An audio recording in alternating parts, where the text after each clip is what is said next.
নবী দুনিয়াতে আসলেন একদিন দুই দিন নয়, 40 বছর পর্যন্ত নবী আমার দুনিয়ার মানুষের শান্তির জন্য চিন্তা প্ল্যান পরিকল্পনা ফিকির করলেন। নিজের হাতে একটা সংগঠন বানিয়েছিলেন, নাম দিয়েছিলেন হিলফুল ফুজুল। সেখানেও তিনি দীর্ঘদিন নেতৃত্ব দিয়েছেন। নবীর মতন একজন দামি মানুষ 40 বছর মেহনত করেও যখন পরিপূর্ণ শান্তি প্রতিষ্ঠিত করতে পারেন নাই, হৃদয়ে ক্ষুধা তৃষ্ণা আর ব্যথা নিয়া জাবালে নূর নামক উঁচু পাহাড়ের মাথায় চড়ে ছোট্ট একটা গর্ত গুহা, যেটাকে আমরা বলে থাকি হেরা গুহার ভিতরে নবীজি ধ্যান করছেন, গবেষণা করছেন, রিসার্চ করছেন, প্ল্যান করছেন, পরিকল্পনা করছেন। যেই প্ল্যান আর পরিকল্পনা আমরাও করি, কেমনে আমি আমার দেশের মানুষগুলোকে ভালো রাখবো। আওয়ামী লীগ চিন্তা করে কেমনে ভালো লাগবো, বিএনপি ওই চিন্তাই করে কেমনে ভালো লাগবো, জাতীয় পার্টি চিন্তা করে এই কেমনে দেশের মানুষকে ভালো লাগবো। এক দল দিয়ে যখন পারে না তখন 4 দলের জোট করে, 4 দল দিয়েও যখন পারে না তখন 14 দলের জোট করে। সামনে নির্বাচনে আরও কত হাজার দলের যে জোট হবে, ভোট হবে, যা কিছু হোক, সব কিছুর মূলে হলো জাতিকে তারা শান্তি দিতে চায়। আমার নবীও 40 বছর মেহনত করে যখন পূর্ণতায় পৌঁছতে পারেন নাই, জাবালে নূরে হেরা গুহার ভিতরে বসে বসে নবীজি ধ্যান করছেন, গবেষণা করছেন, রিসার্চ করছেন, প্ল্যান করছেন, পরিকল্পনা করছেন। নবীজি ছিলেন মুহাম্মাদুর রাসূলুল্লাহ সাল্লাল্লাহু আলাইহি ওয়াসাল্লাম, আর আল্লাহ আমার নবীর কাছে দান করলেন কিতাবুল্লাহ, কালামুল্লাহ, মুহাম্মাদুর রাসূলুল্লাহর কিতাবুল্লাহ। মক্কার জমিনে পাথরের পাহাড়ে যখন লেগে গিয়েছে, আল্লাহর কোরআনুল কারীমের ছোঁয়া লাগার কারণে ওই কালো পাথরের পাহাড়কে আলোর পাহাড় বানিয়ে দিয়েছেন কে?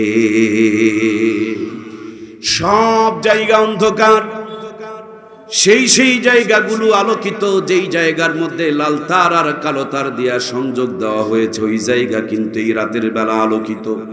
পৃথিবীর এমন কোনো অন্ধকার নাই, এমন কোনো জুলুম নাই, এমন কোনো খারাপ পজিশন নাই যেই জায়গাটাতে কোরআন সুন্নাহর সংযোগ যদি সঠিকভাবে জুড়ে দিতে পারেন, যত বড় জুলুম হোক, যত বড় অন্ধকার হোক, যত বড় অন্যায় হোক না কেন, কোরআন সুন্নাহর সংযোগ পেলে প্রত্যেকটা অন্ধকারকে আলোতে রূপান্তরিত করে দিবেন কে? ওমরে ফারুক রাদিয়াল্লাহু তাআলা আনহু নামক একজন জলিল কদর সাহাবী, সবাই আমরা তাকে চিনি। তিনি ইসলামের দ্বিতীয় খলিফা ছিলেন, আমিরুল মুমিনিন ছিলেন। হযরত ওমর কোরআন পাওয়ার আগে অন্ধকারে ছিলেন, নবীর গর্দান কাটার জন্য ছুটে চলে যাচ্ছিলেন। মুহাম্মদুর রাসূলুল্লাহর নিসবতে যখন গেলেন, মুহাম্মদুর রাসূলুল্লাহর সংস্পর্শে যখন গেলেন, আর কোরআনুল কারীমটার তেলাওয়াত যখন তার কানে ঢুকতে লাগলো, কোরআনুল কারীমের সংস্পর্শ যখন পেয়ে গেল, যেই মানুষটা জাহান্নামের তলদেশে থাকার কথা ছিল, কোরআনের ছোঁয়া, নবীজির ছোঁয়ার আদর্শ পাওয়ার কারণে মরার পরে জান্নাতে যাবে, মরার আগেই জান্নাতের সার্টিফিকেট বরাদ্দ করে পাঠিয়ে দিয়েছেন কে?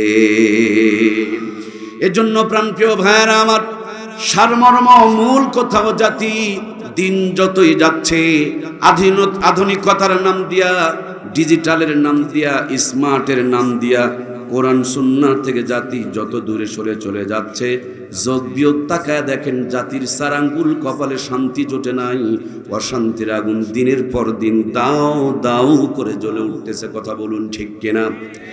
24-এর যেই মহান স্বাধীনতা, যতগুলো জীবনের বিনিময়ে দেশ স্বাধীন হয়েছে, যা আমরা স্বাধীনতা পেয়েছি, বুকে হাত দিয়া নিজেকে জিজ্ঞেস করেন, যে স্বপ্ন নিয়ে এতগুলো প্রাণ ঝরে গেল, যে স্বপ্ন নিয়ে এত আন্দোলন হলো, যে স্বপ্ন নিয়ে আজকে একটা সুন্দর পরিবেশ পেয়েছি, ওই স্বপ্ন এখনো 10% পূরণ হয় নাই। কথা বলুন ঠিক কিনা? শুধু আজকের স্বাধীনতা নয়, আজকের পূর্বে পিছনে তাকিয়ে দেখুন, এরশাদ চাচার স্বৈরাচারিতে যখন আমরা নিমজ্জিত ছিলাম, তার পিছনে তাকিয়ে দেখেন পাকিস্তানে হানাদারির মধ্যে অন্ধকারে আমরা ছিলাম। তার পূর্বে তাকিয়ে দেখুন ব্রিটিশরা আমাদের উপরে জুলুম করে আমাদেরকে গোলাম বানিয়ে রেখেছিল। আমরা আজকে নতুন করে স্বাধীন হয়ে নাই, ব্রিটিশের গোলামি থেকে স্বাধীন হয়েছি জীবন দিয়ে, রক্ত দিয়ে। পাকিস্তানের হানাদারির থেকে স্বাধীন হয়েছি ইজ্জত দিয়ে, জীবন দিয়ে, রক্ত দিয়ে। এরপরে সাত চাচার স্বৈরাচারীর থেকেও স্বাধীন হয়েছি জীবন দিয়ে, রক্ত দিয়ে। শেষের বেলা 24-এ অসংখ্য জীবন দিয়ে, রক্ত দিয়ে স্বাধীন হলাম। একটা দেশ 100 বছরের ভিতরে এত বারবার স্বাধীন হইতে হয় কেন? তার পিছনে মূল কারণ হলো আমরা যেই অন্ধকার থেকে বের হয়ে আসি, আমাদের সামনে আরো বড় অন্ধকার হাজির হয়ে যায়। চেয়ারগুলো ঠিক থাকে, ওই চেয়ারগুলো পরিচালনা করার জন্য কোরআন সুন্নাহর আদর্শওয়ালা মানুষের দরকার। সেখানে ওই আদর্শওয়ালা মানুষ না দেওয়ার কারণে এক চোর চলে যায়, বড় চোর ক্ষমতায় বসে যায়। যেই পরিমাণ অন্ধকার ছিলাম তার চাইতে বড় অন্ধকারে আমরা পড়ে যাই। কথা বলুন ঠিক কিনা? আমরা বলছি দুর্নীতি দমন কমিশন দিয়ে দুর্নীতি বন্ধ করব। এই তো 17-18 বছর বাংলাদেশে দুর্নীতি দমন কমিশন ছিল কিনা? তাদের দায়িত্ব ছিল দুর্নীতি দমন করার জন্য। খেয়াল করে দেখেন, ওদের চাইতে বড় দুর্নীতি কেউ করে নাই। তাইলে তাদের দুর্নীতি বন্ধ করার জন্য আর একটা দমন কমিশন তৈরি করেন। ওরা যখন বন্ধ করবে তখন আর একটা তৈরি করেন, তারা যখন করবে তখন আর একটা দল তৈরি করেন। এগুলো দিয়ে দুর্নীতি বন্ধ হবে না। মানুষকে যিনি তৈরি করেছেন, ওই মানুষের স্রষ্টার ভয় যদি মানুষের কলিজায় পয়দা হয়ে যায়, র্যাব লাগবে না, কুপরা লাগবে না, চিতা লাগবে না, দুর্নীতি দমন কমিশন লাগবে না। সোনার বাংলা সোনাতে রূপান্তরিত হয়ে যাবে। ঠিক কিনা? এর জন্য প্রাণপ্রিয় ভাইয়েরা আমার, কোরআনুল কারীমের প্রথম বাণী পড়ো, জ্ঞান অর্জন করো। শিক্ষা জাতির মেরুদণ্ড। আপনাকে আমাকে পড়তে হবে, জ্ঞান অর্জন করতে হবে। এই পড়াটার মধ্যে দুনিয়া আখিরাত দুটি থাকতে হবে। শুধু আখিরাতমুখী পড়া, এই পড়ার কথা কিন্তু আমার আল্লাহ তাআলা বলে নাই। আবার শুধু দুনিয়ামুখী পড়া, সেই পড়ার কথাও কিন্তু আল্লাহ তাআলা বলে নাই। আবার যদি আপনার 2টি সন্তান হয়, একটাকে মাদ্রাসায় দিবেন আর একটাকে স্কুলে দিবেন, এটাও কিন্তু আল্লাহ তাআলা বলে নাই।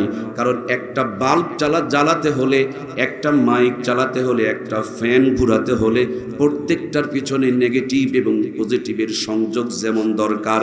ডাক্তার বলেন, মাস্টার বলেন, এমপি বলেন, মন্ত্রী বলেন, রাষ্ট্রপতি বলেন, বাইতুল মুকাররমের খতিব বলেন, প্রত্যেকের পিছনেই তেমনিভাবে কোরআন সুন্নাহ দুনিয়া আখিরাত উভয় জ্ঞানী গুণান্বিত হতে হবে। তাহলেই কেবল সমাজে শান্তি নেমে আসবে। ঠিক কিনা? প্রাণপ্রিয় ভাইয়েরা আমার, আল্লাহর হাবিব সাল্লাল্লাহু আলাইহি সাল্লাম দুনিয়াতে আগমন করলেন। নবীর মতন দামি মানুষ 40 বছর একা মেহনত করে পারে নাই। আজ আমার সমাজের বাস্তবতা হলো, 50 বছর আগে আমাদের ঘরগুলো এত সুন্দর ছিল না, আমরা শিক্ষিত ছিলাম না, মোবাইল ফোন হাতে হাতে ছিল না, কারেন্টের আলো জ্বলতো না, এত সুন্দর 4 লাইনের পাকা রাস্তা আমরা চোখে দেখেছিলাম না। কিন্তু দেখেছিলাম মায়েদের মাথায় কাপড়, দেখেছিলাম শরীর ঢাকা পোশাক, দেখেছিলাম সত্য বলার অভ্যস্ত মানুষ, দেখেছিলাম ফজরের নামাজ পড়নেওয়ালা মানুষ, দেখেছিলাম হালাল খানেওয়ালা মানুষ। এশার নামাজ পড়ে আঁচল তুলে ধরে চোখের পানিগুলো ছেড়ে দিয়া যখন রোনাজারি করত, ওই ভাঙা ঘরগুলোতে মাসকালার ডালের তেলানি হলে এক বাড়ির তেলানি যেন গোটা গ্রামটাকে গন্ধে মোহিত করে দিত। একদিন আতপ চালের বিরিয়ানি খেলে 2 দিন পর্যন্ত হাত থেকে সুঘ্রাণ বের হতো। মূর্খ নানু আর দাদুরা অর্ধ পচা ইলিশের মাছ কিনে নিয়ে এসেছেন, 5 টাকা 6 টাকা শেয়ার। টিউবওয়েলের পানি নাই, সাপ্লাই পানি নাই, পুকুরের ঘোলা পানি দিয়ে ধৌত করেছেন। লবণ থাকলে তেল নেই, তেল থাকলে ঝাল দেওয়ার কথা মনে নেই। খেরের চুলায় বসে গুনগুন করে আগুন দিয়া জালটা জ্বালাইছে, দরুদ শরীফ তেলাওয়াত করেছে, মাথায় কাপড় দিয়া খাবার পরিবেশন করতেছে। খাবার পরিবেশনের সময় বিসমিল্লাহ বলতেছে। একদিন যদি ইলিশ মাছ আর পান্তা ভাত খাওয়া হয়েছে, কম করে হলো 3 দিন পর্যন্ত হাত থেকে সুঘ্রাণ ছড়িয়েছে। কথা বলুন ঠিক কিনা? সেই নানি দাদিদের স্মৃতিচারণে পহেলা বৈশাখ উদযাপন করি আমরা। 6 টাকার ইলিশের মাছ 6000 টাকা দিয়ে সাগর থেকে আমদানি করে নিয়ে আসতেছি আমরা। নরমাল চুলা আউট করে দিয়া গ্যাসের চুলা ঢুকিয়েছি আমরা। সাধারণ মশলা বাতিল করে দিয়া রাঁধুনি গুঁড়া মশলা ব্যবহার করছি আমরা। মূর্খ নানি দাদিদের নাতনিগুলোকে MA pass BA pass degree pass করিয়েছি আমরা। ভাঙা ঘরগুলোকে 10 তলা 20 তলা বিল্ডিং বানিয়ে ফেলে দিয়েছি আমরা। কত যে উন্নতি করেছেন, গুণে শেষ করা সম্ভব নয়। 6000 টাকার কেজি ইলিশের মাছ, রাঁধুনি গুঁড়া মশলা দিয়া গ্যাসের চুলায় বসে ডিগ্রি ফাঁসবো রকমারি কায়দায় রান্না করে। রান্নার পর খাবার সময় নাকে নিয়ে চেক করতে হয় ইলিশ না সিলভার কাপ। কথা বলুন ঠিক কিনা? আগে কি সুন্দর দিন কাটাইতাম আমরা, আগে কি সুন্দর দিন কাটাইতাম। ফজর যখন হইতো মুয়াজ্জিন আযান দিত, মধুর আযান শুনে বিছানা ছাড়িতাম আমরা, মধুর আযান শুনে ঘুম ছাড়িতাম। যতই থাকুক কাম আগে নামাজ পড়িতাম, হাজার থাকুক কাম আগে নামাজ পড়িতাম। নামাজ পড়িয়া তেলাওয়াত করিতাম আমরা, নামাজ পড়িয়া জিকির করিতাম। আগে কি সুন্দর দিন কাটাইতাম আমরা, আগে কি সুন্দর দিন কাটাইতাম। জোরে বলুন মারহাবা।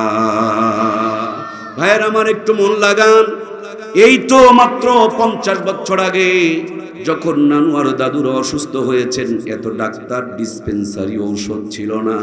গাছের থেকে নিমের পাতা পেরে নিয়ে 2 গ্লাস রস বানায়া ঢক ঢক করে মেরে দিয়েছে। পায়ে হেঁটে নওগাঁ গিয়েছে, বগুড়া গিয়েছে, দিনাজপুর গিয়েছে। 18টার সন্তানের বাবা হওয়ার যোগ্যতা রেখেছে। টনটনা 150 বছর বেঁচে থেকেছে। কথা কি বোঝা যাচ্ছে? আমরা স্মার্ট, ডিজিটাল আর আপডেট হওয়ার পর নানু দাদুরা 150 বছর বাঁচত, আমরা তো এখন 300 বছর বাঁচি। কেউ জয়পুরহাটের ভাইয়েরা, কথা কি বোঝা যাচ্ছে না? আমরা কি 300 বছর বাঁচি? কই উন্নতি আর মহা উন্নতি, উন্নতির জোয়ার বইতেছে, কিন্তু ইলিশ মাছের স্বাদ হারালো কোথায়? আতপ চালের বিরিয়ানির মজা গেল কোথায়? নানু আর দাদুরা 18 সন্তানের বাপ হতে পারত। আমি কেন একটা সন্তানের মুখ থেকে আব্বা ডাক আমার কপালে জোটে না?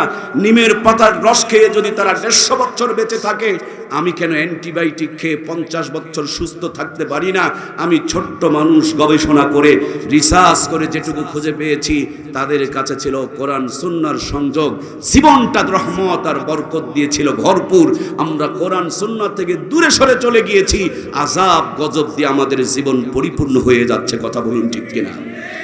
এই জন্য প্রাণপ্রিয় ভাইয়েরা, কোরআন সুন্নাহর সংস্পর্শে থাকতে হবে, কোরআন সুন্নাহর আদর্শ দিয়ে জীবনকে পরিচালিত করতে হবে।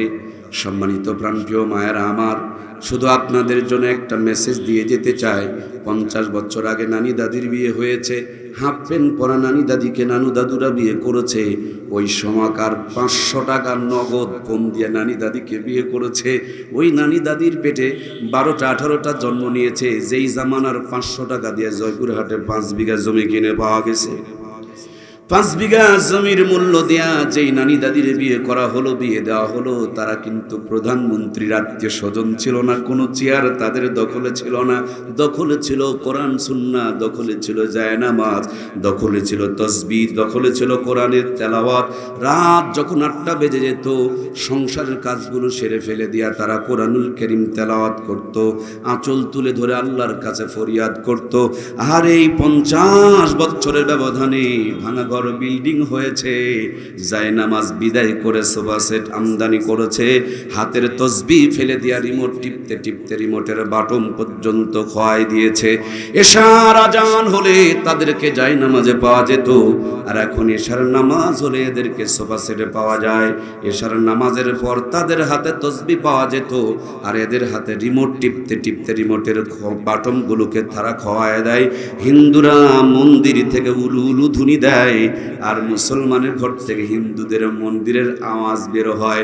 শুধু নামে মুসলমান রেখেছি, ভিতরে কোনো মুসলমানিত্ব নাই। কথা বলুন ঠিক কিনা? এজন্য প্রিয় ভাইয়েরা আমার, ঘর, সমাজ, পরিবার, প্রত্যেকটা জিনিসকে নবীর সুন্নতের আদর্শ দিয়ে সাজাতে হবে। আমি আপনাদের খেদমতে পবিত্র কোরআনুল কারীমের ভিতর থেকে নবীর মহাব্বত আর ভালোবাসার উপরে ছোট্ট করে একটা আয়াতে কারিমা তেলাওয়াত করেছি। আমার আল্লাহ তাআলা বলেন, কুল ইন কুনতুম তুহিব্বুনাল্লাহ ফাত্তাবিউনি ইউহিব্বুকুমুল্লাহ ওয়া ইয়াগফির লাকুম যুনুবাকুম ওয়াল্লাহু গফুরুর রহিম। আল্লাহ বলেন, নবীজি গো, দুনিয়ার মানুষগুলোকে জানায় দিও তারা দুনিয়াতে আসার পর আমার নিয়ামতগুলো যখন দেখবে, অটোমেটিকই তাদের কলিজার মধ্যে আমি আল্লাহর প্রেম জমা হয়ে যাবে, ভালোবাসা জমা হয়ে যাবে। সুবহানাল্লাহ। এই দুনিয়াতে যত নিয়ামত পেয়েছি, নিয়ামতগুলো দান করেছেন কে? এখনো যে বসে বসে অক্সিজেন গ্রহণ করতেছি, এক ঘন্টায় নরমাল যে অক্সিজেনটা গ্রহণ করা হয় তার দাম নিম্ন হলো 100 টাকা। আমার সম্মানিত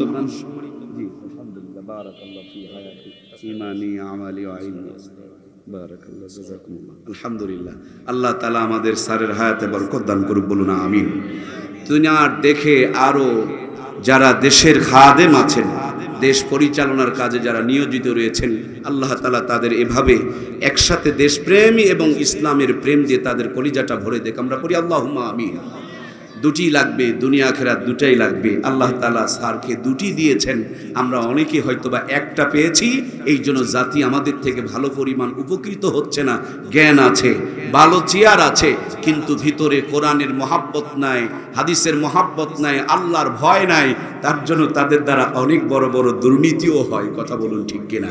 এজন্য আল্লাহ তাআলার কাছে প্রার্থনা জানাই, শুধু জয়পুরহাট না, বাংলাদেশের প্রত্যেকটা গুরুত্বপূর্ণ চেয়ারগুলোতে আল্লাহ দুনিয়া আখিরাতের আলোকিত মানুষগুলোকে বসার তৌফিক দান করুক। আমরা করি আল্লাহুম্মা আমিন।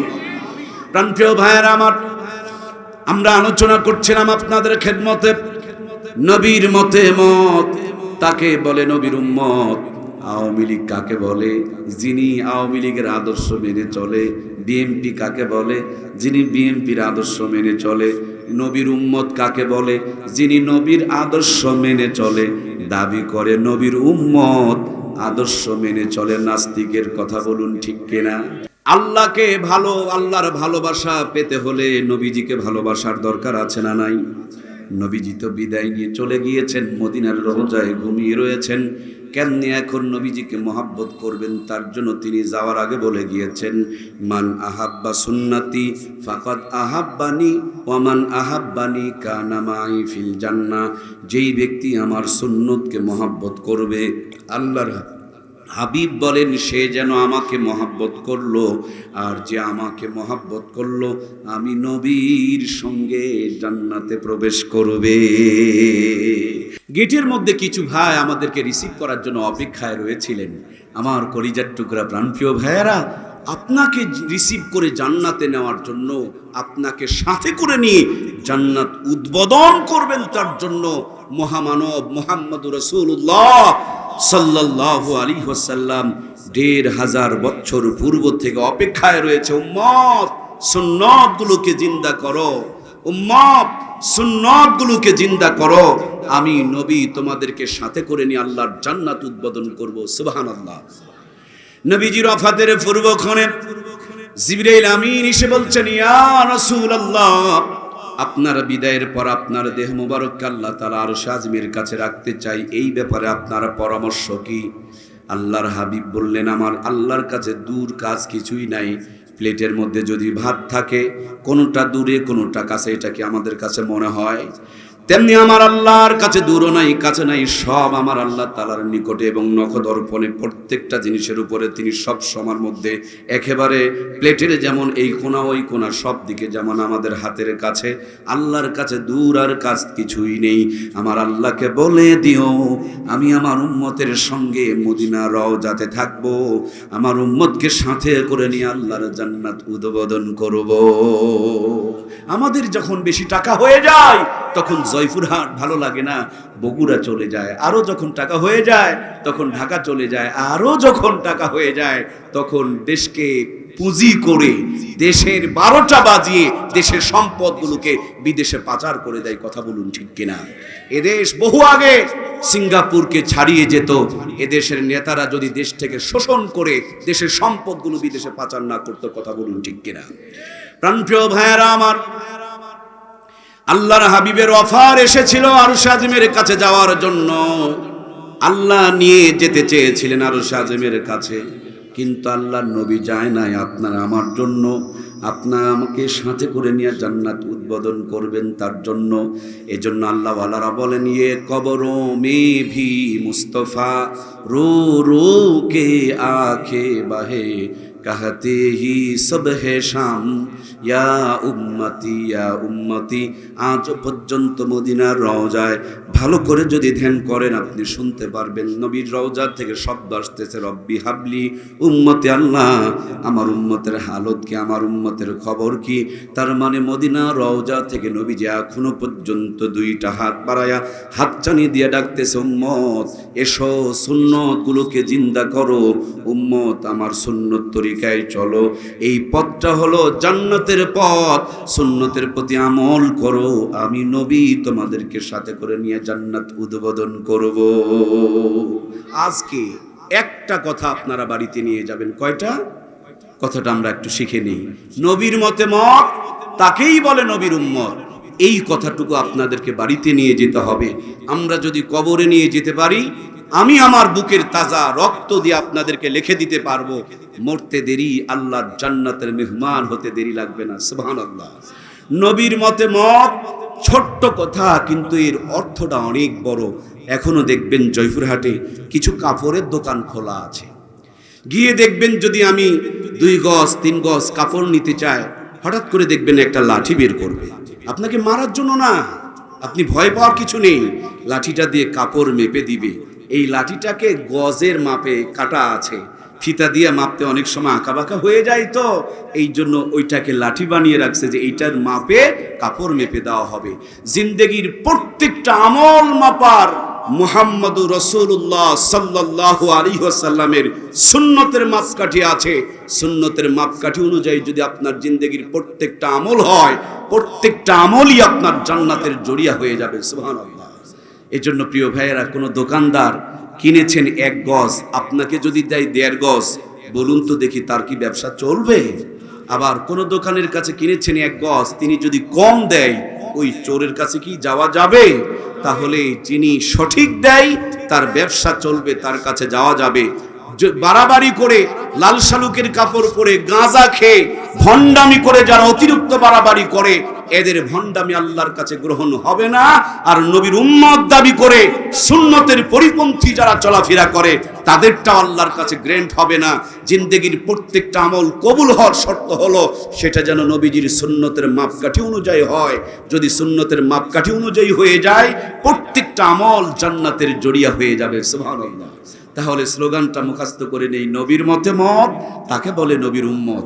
আমি অর্ধেকটা বলবো, আপনাদের বাকি অর্ধেকটা বলা লাগবে। একটু আমার সঙ্গে তাল মিলিয়ে আপনারা সহযোগিতা করবেন।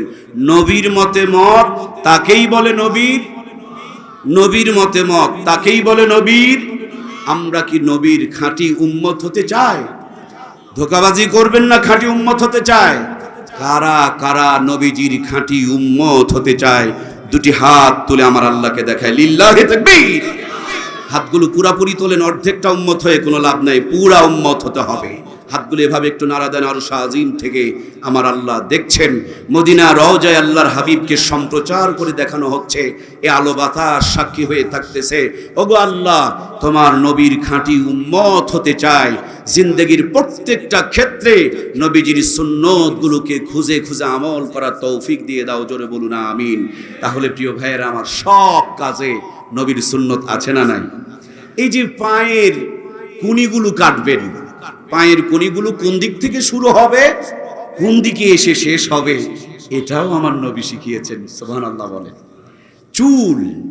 চুলটা কেমনে কাটবেন, এই তরিকা আছে না নাই? স্লেনগুলোতে লেখা আছে, ঢুকলেই দেখবেন বিভিন্ন আইটেমের স্টাইলের চুল কাটা লেখা আছে। আমি আজ পর্যন্ত কোন সেলেনের চোখে পড়ল না নবীর সুন্নত তরিকায় চুল কাটা হয়। উচিত ছিল মুসলমানের সেলেনগুলোতে আজে বাজে স্টাইল না দিয়ে সুন্নতের স্টাইলে চুল কাটা হয়, এটাই তাদের সাইনবোর্ড হওয়ার কথা ছিল। কথা বলুন ঠিক কিনা? প্রিয় ভাইয়েরা আমার, একেবারে রান্নাঘর থেকে নিয়ে সংসদ পর্যন্ত প্রত্যেকটা ক্ষেত্রে নবীর আদর্শ রয়েছে। পায়ের তালু থেকে নিয়ে মাথার চুলের আগা পর্যন্ত প্রত্যেকটা ক্ষেত্রেই কিন্তু আমার নবীর সুন্নতের আদর্শ রয়েছে। বিশেষ করে আমার যুব সমাজ ধ্বংস হয়ে যাচ্ছে, যুব সমাজের জন্য আমার নবী অনেক কথা বলেছেন। যুবকদের জন্য প্রথম যেই নসিহতটা নবীর পক্ষ থেকে এসেছে, আল্লাহর হাবিব বলেছেন 3টা কাজে দেরি করতে যেও না। 3টি কাজের মধ্যে উত্তম কাজ হলো অতি তাড়াতাড়ি যেই কাজটা করা ভালো তা হলো যুবক আর যুবতীর যখন বয়স হয়ে যাবে জলদি করে বিয়ে দিয়ে দাও। এই কথা বলেছেন মুহাম্মদুর রাসূলুল্লাহ সাল্লাল্লাহু আলাইহি ওয়াসাল্লাম। আমরা সব বুঝি কিন্তু বিয়ের বেলায় বুঝি না। আমরা মনে করি বিয়ে করে খাওয়াবো কি, যারা বিয়ে করে নাই তারা না খেয়ে থাকে। তাহলে বিয়ে করার পর খেতে হবে। আর বিয়ে করার আগে বাংলাদেশে যদি এখন 20 কোটি মানুষ থাকে, 20 কোটি মানুষই যদি অবিবাহিত থাকে তাও খাবে। 20 কোটি যদি বিবাহ করে তাও কি খাবে না? খাবে না। খাওয়া কিন্তু বন্ধ হয় নাই, খাওয়া কিন্তু চলতে আছে। বরঞ্চ আল্লাহ তাবারক তাআলা আব্বাজান আদমকে যখন জান্নাত দিয়েছিলেন সব পেয়েছে, শুধু বউ নাই। জান্নাত কি ভালো লাগতেছিল ভাই? ছটপট, অশান্তি, অস্থিরতা, ছটপট, অশান্তি, অস্থিরতা বন্ধ করার জন্য আল্লাহ আম্মাজান হাওয়াকে তৈরি করলেন। জোরে বলুন সুবহানাল্লাহ। কিছু কিছু ছেলে পেলে আছে প্রচন্ড পরিমাণ বখাটা, কোনো কথাবার্তা শুনতে চায় না। আবার অনেক ক্ষেত্রে দেখবেন অসুখ হলে ভালো হয় না, তখন ইসলামিক ডাক্তার যারা তারা বলে এই ঔষধগুলো খাওয়াও আর দ্রুত বিয়ে দিয়ে দাও। সুবহানাল্লাহ বলেন না? তার মানে সুস্থ হওয়ার জন্য শুধু ঔষধ না, বউ একটা প্রেসক্রিপশনে লেখা একটা মেডিসিন। কথা বলুন ঠিক কিনা? অনেক ছেলের উদ্ভট চলাফেরা দেখবেন বিয়ে দেওয়ার পর শান্ত, সভ্য, ভদ্র হয়ে যায়। অনেককে তাবিজ দিয়ে কন্ট্রোল করা লাগে, আবার অনেকের জন্য বউ নামক একটা তাবিজ দিয়ে দিলে অটোমেটিকলি কন্ট্রোল হয়ে যায়। কিন্তু আমার দেশের যুব সমাজ কেন যেন বিয়ে করতে চায় না। আমি জানি 3 কারণে সমাজের যুবকেরা বিয়ে করতে চায় না। 1 নম্বর কারণ, বিনা টাকায় যদি দুধ পাওয়া যায় গাভী কিনে ঝামেলা টানা দরকার। যারা বোঝার তারা বুঝেছেন, যারা বোঝেন নাই তাদের বোঝার দরকারও নাই। যদি এ কথার বাস্তবতা দেখতে চান, আগামীকাল জয়পুরহাট কলেজের সামনে গিয়ে দাঁড়ালেই দেখতে পাবেন আমরাই তো ভাইরাল জয়পুরহাটের মানুষ যে ওই 12 ঘাটি পুকুরের পাড়ে একজনকে নিয়ে 2 জন টানাটানি করে। কথা বলুন ঠিক কিনা? প্রিয় ভাইয়েরা আমার, কি বলবো, বলতে গেলে ইজ্জত পানসার হয়ে যায়। এখন 18 বছর আগে বিয়ে করা যাবে না, কিন্তু 10 বছর 12 বছর আকাম কুকাম করে সর্বনাশ করে দেয়। কথা বলুন ঠিক কিনা? হালাল তরিকায় লাগাচ্ছে তালা, হারামের দরজা রেখে দিতেছে খোলা। তার মানে তাদের পরিকল্পনা হলো দেশটা যেন হারাম জাদাদের সয়লাভ হয়ে যায়। কথা বলুন ঠিক কিনা? আমি বাল্য বিবাহ বন্ধ চাই, কিন্তু তার আগে বাল্য প্রেম ভালোবাসার নামে আকাম কুকাম গুলো বন্ধ করা দরকার আছে না নাই? সেদিকে জাতির ভুরুক্ষেপ নেয় এরা, জেনাকে, ব্যভিচারকে প্রেম ভালোবাসা বলে চালিয়ে দিচ্ছে। আল্লাহ জাতিকে এই চক্রান্তগুলো বোঝার তৌফিক দিক, বলুন আমিন। প্রিয় বন্ধুরা আমার, নবীজি বলেছেন 3 কাজে দেরি করিও না। তার একটি কাজ হলো জলদি করে বিয়ে করে নাও। বউ যখন দেখতে যাবা খালি কাটা ফাটা পায়জামা পরে আছে, সুন্দর আছে, বিউটি পার্লারে সেজেছে, ঘরের মধ্যে নিয়ে আসলে চলবে না। এটা শুধু তোমার বউ না, এটা হলো তোমার সন্তানের মা। ফ্যাক্টরি ভালো না হলে প্রোডাকশন ভালো পাওয়া, কথা কি বোঝা যাচ্ছে? তোমার সন্তান প্রোডাকশন হবে ওই ফ্যাক্টরি থেকে। সুতরাং এই কটকটি মাটকটি বাড়িতে নিয়ে আসা যাবে না। বউ এমন একটা নিয়ামত, যদি তকদিরে শুট করে এটা নিয়ামত, আর যদি তকদিরে শুট না করে আপনার জীবনকে বানায় দিবে কিয়ামত। ঠিক কিনা? নবীজি বলেছেন দুনিয়ার সব নিয়ামত, উত্তম নিয়ামত হলো নেককার বিবি। সুবহানাল্লাহ। যার সব আছে, ঘরে একটা নেককার বউ নাই, তার মতন হতভাগা কপাল পোড়া দুনিয়াতে আর কেউ। যার কিছুই নেই, ঘরে একটা নেককার পরহেজগার আল্লাহওয়ালা বউ আছে, খবর নিয়ে দেখুন তার ঘরটার মধ্যে জান্নাতের বাতাস বইতেছে, প্রত্যেকটা খাবারের মধ্যে জান্নাতের ফ্লেভার বিরাজ করতেছে। কথা বলুন ঠিক কিনা? এজন্য প্রিয় ভাইয়েরা আমার, আল্লাহর হাবিব বলেন, যুবক বিয়ে যখন করতে যাবা 4টি গুণ দেখে বিয়ে করবা। মালিহা, জামালিহা, দিনিহা, নাসাবিহা, ফাজফার বিজাতি দিন, সবচেয়ে বেশি দিনের প্রতি খেয়াল রাখবা। আমি বিয়ের আলোচনা করছি, কিন্তু যুবকেরা এখন তো বিয়ে করতে চায় না। 3টি কারণ বলেছিলাম, তার একটা বলেছি, বিনা টাকায় যদি দুধ পাওয়া যায় গাভী কিনে ঝামেলা টানা দরকার। আমি আবারও বলতে চাই, অতি চালাকের কোথায় ধরি ভাই? চালাকের বুক কয় জায়গায়। বোকা যেটা হয় কি পায়ে ভরেছে ধুয়ে ফেলে দেয়, চালাক পায়ের থেকে হাতে লাগায়, হাতের থেকে নাকে লাগায়। যারা অতিরিক্ত চালাকি করে মানুষের মেয়ের চরিত্র নষ্ট করে বেড়াচ্ছেন, আপনি যদি অন্য মেয়ের চরিত্র হরণ করেন, আপনার যেটা বউ আছে এটা যে তালা চাবি দিয়ে বসে আছে তা কিছু নয়। এই জন্য নিজেরটাকে গ্রহণ করেন, অন্যের হক মারার থেকে বিরত থাকেন। জীবনটাতে শান্তি দান করবেন কে? ওরা মনে করে হুজুরেরা বোকা, আগে ভাগে বিয়ে করে নেয়। তোমাদের দৃষ্টিতে বোকা, কিন্তু এর চাইতে চালাক আর কেউ নাই। বিয়ে করার সময় হয় বিয়ে করে নেয়, জলদি করে বাচ্চা নিয়ে নেয়, বাচ্চাকেও বিয়ে দিয়ে দেয়, নাতিকে ঘাড়ে করে নিয়ে শখ মিটায় নেয়। আর তোমরা 35 বছর পর্যন্ত পড়ো, আরো 5 বছর চাকরির পিছনে ঘোরো, তারপরে যখন চাকরি পাবা তখন বাড়ি গাড়ি করো। এরপর বিয়ের চিন্তা মাথায় চাপবে, খেয়াল করে দেখবা গাল কিন্তু আসল জায়গায় নাই, গাল কিন্তু খালে ঢুকে গেছে। কথা বলুন ঠিক কিনা? মেয়ের বাবা জামাই দেখতে এসে দেখে গাল জায়গা মতন নাই, কিন্তু বড় একটা বিল্ডিং আছে। যেই চাকরিটা পেয়েছে 1.5 লাখ টাকা বেতন, আর উপরা কামাই হলো মাসের মধ্যে 6 লাখ। উপরা কামাই যেটা জিবরাইল আলাইহিস সালাম দিয়ে যায়। হাই আল্লাহ, জয়পুরহাটের মানুষরা বোঝেন না, বোঝা যাচ্ছে কি? বেতন 1.5 লাখ, উপরা কামাই 6 লাখ। 3 বার হজ করছে হাজী সাহেব, শুনেছে যখন 6 লাখ টাকা উপরা কামায়, হাজী চিন্তা করতেছে এই জামাই সারা যাবে। এখন নিজে সে মেয়ের কাছে ওয়াজ করতেছে, মা ও প্রতিষ্ঠিত জামাই নিতে হলে একটু বয়স বেশি হইতে, খালি জামাই দেখে বিয়ে দেয় না, টাকা দেখে, বাড়ি দেখে, চাকরি দেখে, উপরা কামাই দেখে বিয়ে দেয়। এই যে বিশাল গ্যাপ, এই জন্য পরিবারগুলোতে বর্তমানে শান্তি নাই। কথা বলুন ঠিক কিনা? প্রিয় বন্ধুরা আমার, সেজন্য আপনাদের খেদমতে বলতে চাই, এই যে ছোট্ট একটা বিষয় আমরা মনে করছি, কিন্তু ছোট নয়। নবী কত গুরুত্ব দিয়েছেন একটু খেয়াল করে দেখুন তো প্রিয় ভাইয়েরা আমার। 3 কারণে যুবকেরা বিয়ে করতে চায় না বলেছিলাম। 1 নম্বর কারণ, বিনা টাকায় যদি দুধ পাওয়া যায় গাভী কিনে ঝামেলা টানার দরকার নাই।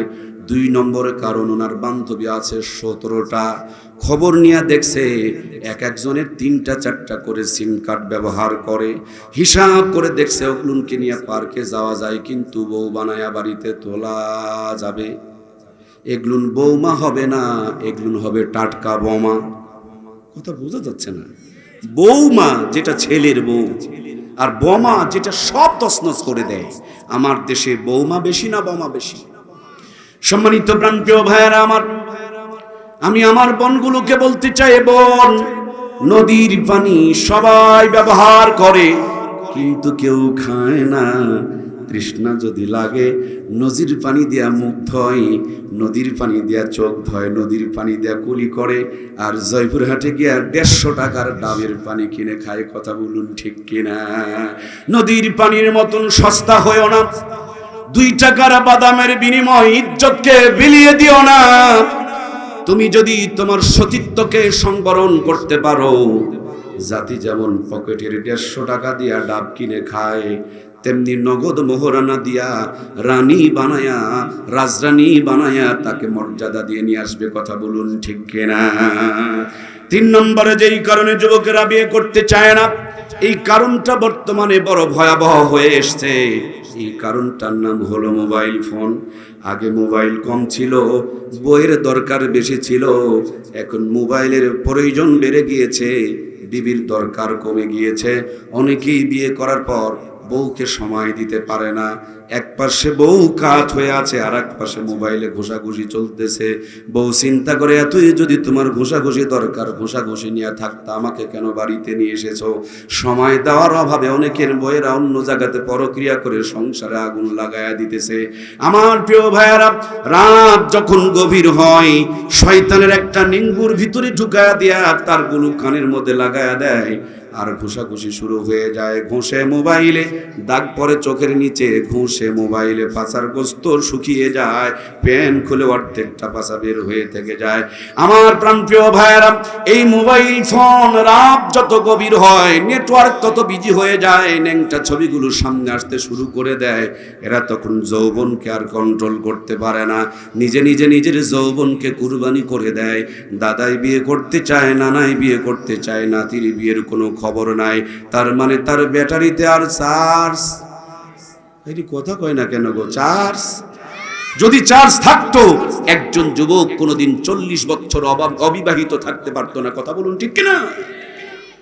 আমার প্রিয় ভাইয়েরা, আপনাদের জয়পুরহাটের চতুর্দিকে ইটের ভাটা আছে, উপরে যদি ধোঁয়া বের হয় বুঝে নিবেন ভাটা চালু আছে, আগুন জ্বলছে, এজন্য উপর দিক দিয়ে ধোঁয়া বের হচ্ছে। আমার দেশের যুবকেরা কেমন আছে আপনাদের একটা স্যাম্পল আর নমুনা বলি। গাছের ডালে ডালে, রাস্তার মোড়ে মোড়ে খালি হামদরদার হারবালের পোস্টার ঝোলে, হামদরদার হাসবারের পোস্টার বলে যুবকদের যৌবনে ভাইরাস ধরেছে। কথা বলুন ঠিক কিনা? ঠিক কিনা? প্রাণপ্রিয় ভাইয়ার আমার, আল্লাহর হাবিব বলেন 4খান গুণ দেখে বিয়ে করো। 1 নম্বর গুণ, সৌন্দর্যের প্রতি খেয়াল রাখো। আপনারা বলতে পারেন হুজুর, সবাই যদি সুন্দরগুলোকে বিয়ে করে তাহলে অসুন্দরদের হবে কি? কিছুদিন আগেকার কথা বলছি, এক সুন্দর যুবক একটা ময়লা মেয়েকে বিয়ে করতে চায়। তার বন্ধুরা বলতেছে, কিরে তুই এত সুন্দর মানুষ, ময়লা মেয়েটাকে বিয়ে করতে চাস কেন? সে বলে, রে বোকা, বুঝবি না, আমার চোখটা যদি তোর চোখে লাগায় দেওয়া যেত তাইলে বুঝতে পারতি কালোর ভিতরে কত আলো। সুবহানাল্লাহ বলে। এই জন্য এক একজনের চোখে এক একজনকে ভালো লাগিয়েছেন কে? আল্লাহ তো সেট আপ করে দিয়েছে। দুর্ভাগ্য আমাদের জন্য, বিয়ে করব আমি, বউ পছন্দ করে আমার দুলাভাই। আমি মিষ্টি খাই না, দুলাভাইয়ের মিষ্টি ছাড়া হয় না। আমি কল্লা ভাজি পছন্দ করি, দুলাভাই চোখেই দেখতে পারে না। সুতরাং দুলাভাইয়ের পছন্দ শালার ঘাড়ে চাপিয়ে দেওয়া যাবে? এটা ইসলাম অধিকার দেয় নাই। আমার বউ আমাকে সাথে করে নেও, আমার যাকে দেখে ভালো লাগে, ফিলিংস আসে, প্রেম জাগে, এরকম একটা জীবন সঙ্গী না আমার ঘরে দিয়ে দাও, আমার ঘরটা জান্নাতের টুকরা বানিয়ে দিবে আমার রব। কথা বলুন ঠিক কিনা? এখন তো ডিজিটাল জামানা, কালার ধলা চিনাও বড় দায়। ময়লা মেয়েগুলো বিউটি পার্লারে যায়, আটার বস্তা মেখে ফর্সা হয়ে যায়।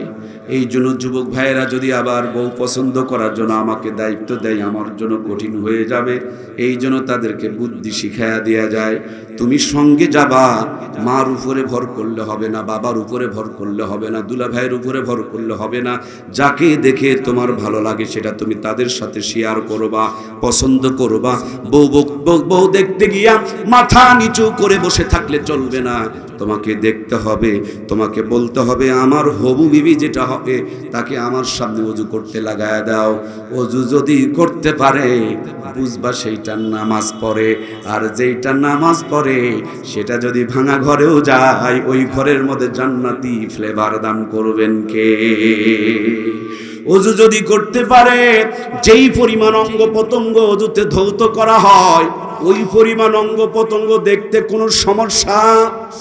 ওযু যখন করবে চেহারাটা ধলো, যদি পা দেখেন কালো, সত্যি করে বলেন তো এটা অরিজিনাল কালার না ডুপ্লিকেট? কথা বুঝতেছেন কিনা? সুতরাং কালার করা মাল যদি বাড়িতে নিতে চান বুঝে শুনে নেন, না বুঝে বাড়িতে নিয়ে আসলে ঝামেলা বেঁধে যায়। ঠিক কিনা? এখন বিয়েতে কি যে ভূত একটা বানাই গো, চেহারার সাথে কোনো বাস্তবতার মিল নাই। পরীর মতন বাড়িতে নিয়ে যায়, গোসল করার পর দেখে আকাশ জমিনের ব্যবধান, বাসর ঘরের থেকেই তাদের অশান্তি শুরু হয়। কথা বলুন ঠিক কিনা? চেহারা বিকৃত করা যাবে না। প্রিয় মায়েরা, প্রিয় বোনেরা, চোখের ভ্রু ফ্লাগ করতেছে, এই ভ্রু ফ্লাগ করার কারণে অনেক মেয়ে পাগল পর্যন্ত হয়ে যায়, চোখের পাওয়ার কমে যায়, দৃষ্টিশক্তি কমে যায়। আল্লাহ জাতিকে ইসলাম বোঝার তৌফিক দান করুন, বলুন আমিন। 2 নম্বরে নবীজি আমার বলেছেন, বংশ দেখে বিয়ে করো। এখন আর বংশের দিকে খেয়াল করা হয় না, খালি ক্ষমতা টাকার দিকে খেয়াল করা হয়, চামড়ার দিকে খেয়াল করা হয়। অথচ নবীজি বলেন বংশ দেখে বিয়ে করো। বংশ দেখে বিয়ে করার লাভ কি? ভালো বংশের মেয়েরা কোনোদিন ভিন্ন হওয়ার জন্য ষড়যন্ত্র করবে না। নিচু বংশের মেয়ে যদি উঁচু বংশে জায়গা পায়, দেখবেন তাদের অ্যালার্জি বেড়ে যায়, মনে মনে চিন্তা করে মুই কি হনুরে। বোঝা যাচ্ছে নাকি? মুই কি হনুরে, এরকম একটা ভাব কি বোঝা যায় না? বিয়ের পরের দিন থেকেই স্বামীকে কেমনে তেল পরা, পানি পরা, তাবিজ পলতা দিয়ে কেমনে ভিন্ন করা যায়, শহরে চলে যাওয়া যায়, আলাদা করা যায়, এই প্রতিযোগিতা আমাদের মা বোনদের ভিতরে আছে না নাই? কেমন নিমক হারাম মেয়ে, একটা বারও চিন্তা করে দেখলো না ওর স্বামীটারে পেটে রেখেছিল কে, কষ্ট করে ডেলিভারি করিয়েছেন কে, বুকের দুধটা খাওয়িয়েছেন কে, স্কুলের বারান্দায় তাকে নিয়ে ঘুরেছে কে, লেখাপড়া শিখিয়ে চাকরিটা নিয়ে দিয়েছেন কে, ব্যবসায় আজকে প্রতিষ্ঠিত করেছে কে, 40 বছর ধরে আমার স্বামীর পিছনে মেহনত করেছে কে, আমি 4 দিন হলো না স্বামীকে নিয়ে যা আলাদা করে খেতে চায়, এর চাইতে নিচু পরিবারের, জঘন্য পরিবারের কোনো মানুষ দুনিয়াতে হতে পারে না। কথা বলুন ঠিক কিনা? এর জন্য নবীজি বলেছেন বংশ দেখে বিয়ে করো। এখন তো মেয়েরা মনে করবে হুজুর আমাদের পালস বোঝে না, আমাদের দুঃখ বোঝে না, কষ্ট বোঝে না। বাংলাদেশে মেয়েদের দুঃখ কষ্ট কেউ যদি বুঝে থাকে তো একমাত্র আমি বুঝছি, আমি ছাড়া মেয়েদের দুঃখ কেউ বোঝে নাই। মেয়েদের বহু দুঃখ ভাই, দু একটি কি বলবো? এরা যখন শাশুড়ি হয়, 99% মেয়েদের কথা বলছি, এরা যখন শাশুড়ি হয় তখন তাদের বউ ভালো হয় না। ওই মেয়েটাই যখন আবার বউ হয় তখন শাশুড়ি ভালো, মানে ও যেটা হবে তার বিপরীতটা খারাপ হতেই হবে। ও যদি ননদ হয় তাহলে ভাবি ভালো হয় না, আর ভাবি হলে কয় না রে আল্লাহ রে, ননদ ভালো হয় না। বাড়ির যদি বড় বউ হয় ছোটটা ভালো হয় না, আর উনি যদি ছোটটা হয় তখন বড়টা আর ভালো। আর এদেশের 99% মেয়েরা ভালো স্বামী পায় না। মেয়েদের একটা কমন ডায়লগ, আমি হয়ে তোমার ভাত খাচ্ছি, নইলে অন্য মানুষ হইলে বহু তাকে হিসু করে দিয়ে চলে যেত। হাইরি কষ্ট বেচারিদের রে। বিয়ের পর মায়ের গলা জড়িয়ে ধরে কাঁদে আর বলে, 90% মেয়েদের কথা বলছি, মায়ের গলা জড়িয়ে ধরে কাঁদে আর বলে মা তোমার জামাই ভালো না, খালি মায়ের কথা মতন চলে। এ গোলাম যদি মায়ের কথা মতন চলবে তাহলে আমারই বিয়ে করছে কেন? মা ও মা আমাকে না কবিরাজের বাড়ি নিয়ে চলো মা। কথা কি বুঝা যাচ্ছে না? এই কবিরাজের বাড়ি যায়, তাবিজ কবজ সলতা পলতা যত যা লাগে। কুষ্টিয়ার আমার এক বন্ধু আছে বক্তা, সে বলতেছে ভাই সাধারণ মানুষের কথা খালি, হুজুরের বউয়েরাও করে এই কাম। আমি বললাম যে কেমনে? তুমি বলছেন যে আমার ছোট্ট বাচ্চাটারে ওর আম্মু একদিন একটা চর মারছে, তো বাচ্চাটারে রাগ লাগছে, বাচ্চায় কইতেছে আমি কিন্তু আব্বুরে বলে দিব। তা আমি আর বেশি কথা না বলে ওকে কোলে করে নিয়ে বাহিরে গেলাম, একটু খাবার টাবার কিনে দিয়ে বললাম বলো তো বাবা কি হয়েছে? বলে আব্বু তুমি যখন মাহফিল করতে যাও না তখন আম্মু কাগজের মধ্যে কি কি যেন দোয়া লেখে, এইটা এইভাবে লেপটা লেপটা লেপটা একটা মোমবাতি জ্বালায় এটা পোড়ায়। কথা কি বোঝা যাচ্ছে? কথা কি বোঝা যায়? আমার প্রাণপ্রিয় ভাইরা কান লাগান, কথাগুলো দিল দিয়ে একটু বোঝার চেষ্টা করেন। সমাজের বাস্তব রোগগুলো আমি একটু তুলে ধরার চেষ্টা করছি। আল্লাহ জাতিকে কোরআন সুন্নাহর আদলে জীবন গড়ার তৌফিক দান করুক, বলুন আমিন। আপনার স্ত্রী চলে গেল তার মুঠোর মধ্যে নেওয়ার জন্য কবিরাজের বাড়িতে, এদিকে মাও কিন্তু আশেপাশের বাড়িতে যায় আর কান্না করে আর বলে হারে এই ছেলেটা বিয়ের আগে যেখান থেকে আসতো ও মা দে মা, ও মা কুটে মা, খালি মা মা বলতো, এই কাল লাগনি এই ডাকনি বাড়িতে আসার পর ছোলটা আমার মা বলেও আর। একদিকে মা ঘরে ঘরে কবিরাজের বাড়ি বাড়ি, আর একদিকে বউ ঘরে কবিরাজের বাড়ি বাড়ি। এদেশের বিজ্ঞ ওলামায়ে কেরাম গবেষণা করে বলেছেন 100 জন মানুষের ভিতরে 35 জন মানুষের ভিতরে এই কবিরাজি ডাক্তারি হেকিমি তাবিজ পোতাপুতি চলতেছে। আপনার বালিশে তাবিজ, আপনার খাটের নিচে তাবিজ, আপনার দরজায় তাবিজ, আপনার চুলায় তাবিজ, আপনার গোসলখানায় তাবিজ পুঁতেছে কে? আপনার বিবি পুঁতেছে আর আপনার মা পুঁতেছে। দুইজন দুই দিক থেকে টানাটানি করতেছে। টানতে টানতে বেশিরভাগ যুবকদের এখন মাথার তার ছিঁড়ে যাচ্ছে। কথা বলেন ঠিক কিনা?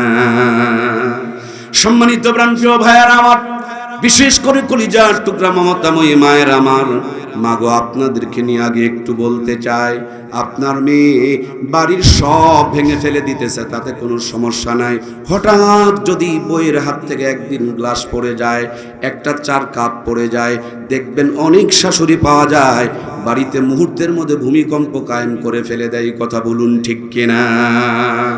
কোনো মেয়ে যদি, কোনো শাশুড়ি যদি তার বৌমাকে এইভাবে জ্বালায়, বুড়া হলে সেই বৌমার হাত দিয়ে কি সেবা যত্ন পাওয়ার কোনো সম্ভাবনা আছে রে ভাই?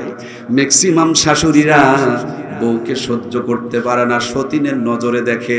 আর বৌমারা তো বড় ভালো, ওরা থাকে স্বামীর বাড়িতে আর চিন্তা করা বাবার বাড়ির। তার বাবাই খেলো কিনা, মায়ে পেলো কিনা, মাই বাপের চিন্তা করতে করতে মাথার চুলগুলো পাকায় দেয়।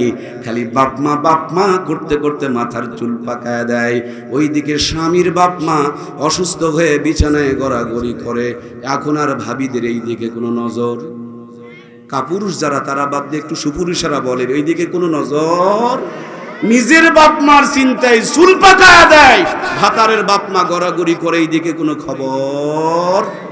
মন খারাপ করলেন? আমি বুঝে শুনে বলেছি, একটু বাই করে বলেছি। প্রিয় বোন, তোমার হলোটা কি? তোমার বাপমার চিন্তায় চুল পাকায় দাও, স্বামীর বাপমা গড়াগড়ি করে, এইদিকে কেন নজর নাই? শোনো কলিজার টুকরা বোন আমার, তুমি যদি শ্বশুর শাশুড়ির সেবা যত্ন করো, আল্লাহ ফেরেশতা পাঠায়া প্রয়োজনে তোমার বাপমার সেবা যত্ন করবে। শ্বশুর শাশুড়ির প্রতি যদি জুলুম অত্যাচার নির্যাতন করো, এখানে সুইচ দিলে ওখানে যেমন বাল্ব জ্বলে, সেম কায়দায় শ্বশুর শাশুড়ির সাথে জুলুম করলে বাপমাকে প্যারালাইসিস বানায় আল্লাহ পায়খানাতে হুমড়ি খাওয়াবে। কথা বলুন ঠিক কিনা? এই জন্য বলতে চাই, ভালা কর ভালা হোগা। ভালো করলে ভালো হয়, খারাপ করে কোনোদিন ভালো হয়? আমরা পুরুষ জাতি, বড়ই আমরা অসহায় জাতি। আজ পর্যন্ত আমরা কিছু বুঝলাম না। বিশ্বাস যদি না করেন, কালকে 2 ঘন্টা আপনার মায়ের পিছনে পিছনে ঘুরবেন আর সুযোগ একটু দিবেন আপনার শ্বশুর বাড়ির দুর্নাম করার জন্য, আপনার বিবির দুর্নাম করার জন্য। দেখবেন আপনার নিজের মা, গর্ভধারিণী মা আপনার বিবির বিরুদ্ধে অনেক কথা বলবে। এবার মায়ের থেকে উঠে গিয়া বইয়ের কাছে যাবেন, তখন নতুন অভিজ্ঞতা পাবেন যেটা জিন্দেগিতে কোনোদিন পান নাই। এখন বইয়ের পিছনে পিছনে ঘুরবেন আর তার কথাগুলো শুনবেন আর খুঁটলায় খুঁটলায় তাকে একটু তাল তুলে দিবেন। এবার আপনি বুঝতে পারবেন আপনার বাবার চাইতে খারাপ মানুষ নাই, আপনার মায়ের চাইতে খারাপ মানুষ দুনিয়াতে কেউ নাই। আপনার বোন তো মানুষই নয়, আপনার ভাই তো তার চাইতে বড় অমানুষ, আর আপনার চাচারা তো মহা অমানুষ। তার মানে অনেক অভিজ্ঞতা আপনি পাবেন। আর আপনি যদি আরেকটু সুযোগ পান, আপনার ছেলের কাছে মাঝে মাঝে বুঝবেন, ছেলেও বলবে আব্বু তুমি এগুলো বোঝো না। তার মানে বইয়ের কাছেও বুঝবেন না, মায়ের কাছেও বুঝবেন না, বুঝতে বুঝতে আমরা কবরে চলে যাই। আল্লাহ আমাদেরকে মা বোন কন্ট্রোল করার তৌফিক দান করুক, বলুন আমিন। এই সমস্যাগুলো হয় কেন জানেন? আমাদের ভিতরে আল্লাহর ভয় নাই, আমাদের ভিতরে ইনসাফ নাই, আমাদের ভিতরে কোরআন সুন্নাহর আলো নাই।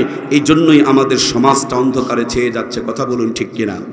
এজন্য নবীজি বলেন 4টি গুণ দেখে বিয়ে করো, সৌন্দর্য, বংশ।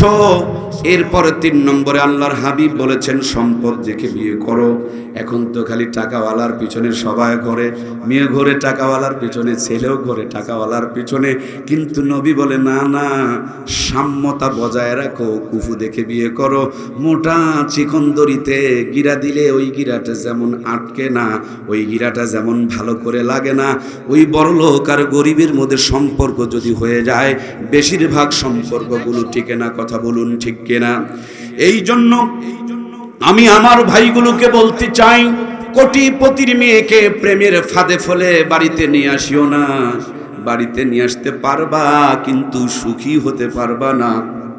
ভালো অভাব যেদিন জানালা দিয়া ঢুকবে ভালোবাসা, দরজা দিয়া তখন দৌড় মারবে, বিরহের গান গাওয়া লাগবে। এই দুনিয়ায় মন বোঝার চাইতে ভুলবো যার মানুষ বেশি, এত ভালোবেসেও আমি তার কাছে হইলাম দোষী, এত ভালোবেসেও আমি তার কাছে হইলাম দোষী। দোষাদোষীর গান আছে না নাই? দোষ তো প্রথমে আপনি করেছেন, সুন্নতকে ফলো করেন নাই, মোটার চিকন দড়িতে গিরা দিতে গিয়েছেন। কথা বলুন ঠিক কিনা? কোটিপতির মেয়েকে বিয়ে করবেন, স্বামীর মর্যাদা পাবেন না, গোলাম হয়ে থাকতে হবে। কোটিপতির মেয়েকে বিয়ে করে গোলাম হয়ে থাকার চাইতে সমপর্যায়ের মেয়েকে বিয়ে করে রাজার মতন জীবন যাপন করার মধ্যেই সফলতা। কথা বলুন ঠিক কিনা? আমি আমার বোনগুলোকে বলবো, কলিজার টুকরা বোন, কোটিপতির সন্তানকে প্রেমের ফাঁদে ফেলে বিয়ে করতে যেও না। জীবনে কিন্তু সুখী হতে পারবা না, বিবির মর্যাদা পাবা না, তোমার প্রতি জুলুম অত্যাচার নির্যাতন বন্ধ হবে না। তুমি যদি ওই কোটিপতির ঘরে যাও, চাকরানি হয়ে থাকা লাগবে, দাসী হয়ে থাকা লাগবে। কোটিপতির ঘরে দাসীর মতন জীবন যাপন করার চাইতে আপনি যদি পারেন সমপরিবারের কোনো মানুষের হাতে যান, সাথে যান, ইসলামকে মেনে চলে এরকম কোনো ভালো একটা পরিবারে যান, আপনাকে রানী বানায়া আপনাকে রানীর মর্যাদা প্রদান করা হবে। এই জন্য আল্লাহর নবী বলেন, সম্পদের দিকটাও খেয়াল রাখবা, কুফু দেখে বিয়ে দিবা। চতুর্থ নম্বর আল্লাহর হাবিব বলেন, ফাজফার বিজাতিদ দ্বীন, সব যদি থাকে ভিতরে যদি দিন না থাকে ওইটাকে ঘরে নিয়ে আসিও না। যার ভিতরে দিন নাই এইটা বৌমা হবে না, এটা হবে বোমা। কথা বোঝা যাচ্ছে নাকি? এটা কি বৌমা হবে না বোমা হবে? আর যদি কিচ্ছুই না থাকে, ভিতরে যদি দিন থাকে, আল্লাহর হাবিব বলেন, ফাজফার বিজাতি দিন, দিনওয়ালাটাকে ঘরে নিয়ে চলে আসো। তোমার ভাঙা ঘর, পুরা ঘর আর বেড়া ঘর, সেখানে যদি দিনদার একটা বউ থাকে, ওই প্রত্যেকটা কাজের মধ্যে আল্লাহ তাআলা জান্নাতের রহমত আর বরকত দিয়ে ভরপুর করে দেবে। এই জন্য এক আল্লাহর বান্দাকে বলা হলো, বলো তো ভাই শান্তি কোন জায়গায়? আল্লাহর বান্দা বললেন, আমার জানা মতে সব শান্তি হলো বাড়িয়ালির ভিতরে, বেগমের ভিতরে, বিবির ভিতরে, বইয়ের ভিতরে। জিজ্ঞেস করা হলো, ভাই তুমি বিবির ভিতরে এত শান্তি দেখলা কোথায়? তিনি বলেন, আমি রিক্সা চালায়া, ভ্যান চালায়া 150 টাকার বাজার করে নিয়ে যখন বাড়িতে যায়, আমার আসার সময় হলে বউটা সুন্দর করে সাজুগুজু করে গেটের সামনে দাঁড়ায়া থাকে। যেমনি সালাম দেই, মুস্কি একটা হাসি দিয়া উত্তর দিয়া যখন গেটখানা খুলে দেয় আর হাতের থেকে ব্যাগটা আমার উঠায় নেয়, আমার মন বলে, রে আমি বাড়িতে ঢুকি নাই, আমি মনে হয় জান্নাতে ঢুকতেছি। আর মাঝে মাঝে খেকি কুত্তা তো চিনেন আপনারা? চিনেন না? বাচ্চা হওয়ার পর স্বাস্থ্যটা খারাপ হয়ে যায়, চিনেন কি আপনারা? কিছু কিছু মা বোন সব জায়গাতে সুন্দর ব্যবহার করে আর স্বামীকে খাউ খাউ করে ধরে। রিক্সাওয়ালাকে বলে, ভাইয়া নিউ মার্কেট যাবেন? কি সুন্দর করে একটা রস মারে গো। রিক্সাওয়ালা কয়, জিন্দেগিতে বইয়ের মুখ থেকে এত সুন্দর আওয়াজ পায় নাই। ও 30 টাকার ভাড়া 15 টাকা চাই, মানে প্যাসেঞ্জার ছাড়তে রাজি। বাড়িতে স্বামীকে ওই কলমের বাচ্চা কলম, লবণের কথা কইছিলাম ভুলে গেছ? কার কথা চিন্তা করতেছ? রিক্সাওয়ালার তেল দেয়, স্বামীর কাছে কর্কশ আওয়াজ করে। এরকম মা বোন আছে না নাই? এগুলো কি বৌমা না বোমা? সেজন্য সে বলতেছে যে সব শান্তি হলো বাড়িয়ালির ভিতরে। সে যদি ভালো আচরণ করে ঘরটা জান্নাতের টুকরা হয়ে যায়।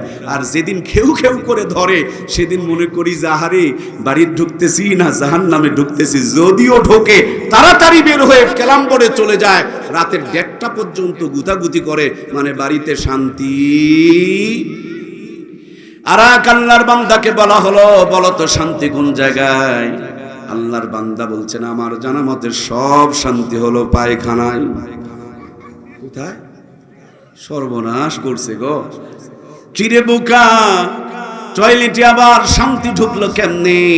সে বলেন, ভাই আমি তো পেট রোগা, মাঝে মাঝে বাথরুমে যায়, পায়খানা যখন ক্লিয়ার হয় না তখন দুনিয়ার কিছু ভালো যারা যারা এই সমস্যার সম্মুখীন হয়েছেন একটু আমাকে সহযোগিতা করবেন। বাথরুম যদি ক্লিয়ার না হয় পৃথিবীর কি কিছু ভালো লাগে? সব সময় ভিতরে একটা অস্থিরতা এবং অশান্তি বিরাজ করে। সেই জন্য তিনি বলেছেন পেট ঠিক তো জগৎ ঠিক। আমি হিসাব করে পেয়েছি বাথরুম ভালো হলে আমার ভালো লাগে, বাথরুম খারাপ থাকলে, বাথরুম না হলে আমার বড় অশান্তি লাগে, পেরেশানি লাগে, অস্থিরতা লাগে। এই জন্য আমার গবেষণা হলো সব শান্তি হলো টয়লেটের ভিতরে। আর এক আল্লাহর বান্দাকে বলা হলো, বলো তোরে ভাই শান্তি কোন জায়গায়? আল্লাহর বান্দা বলতেছেন আমার জানা মতে সব শান্তি হলো ঘুমের ভিতরে। ঘুমের ভিতরে জিজ্ঞেস করা হলো, বোকারে ঘুমের ভিতরে এত শান্তি তুমি কেমনে খুঁজে পেলা?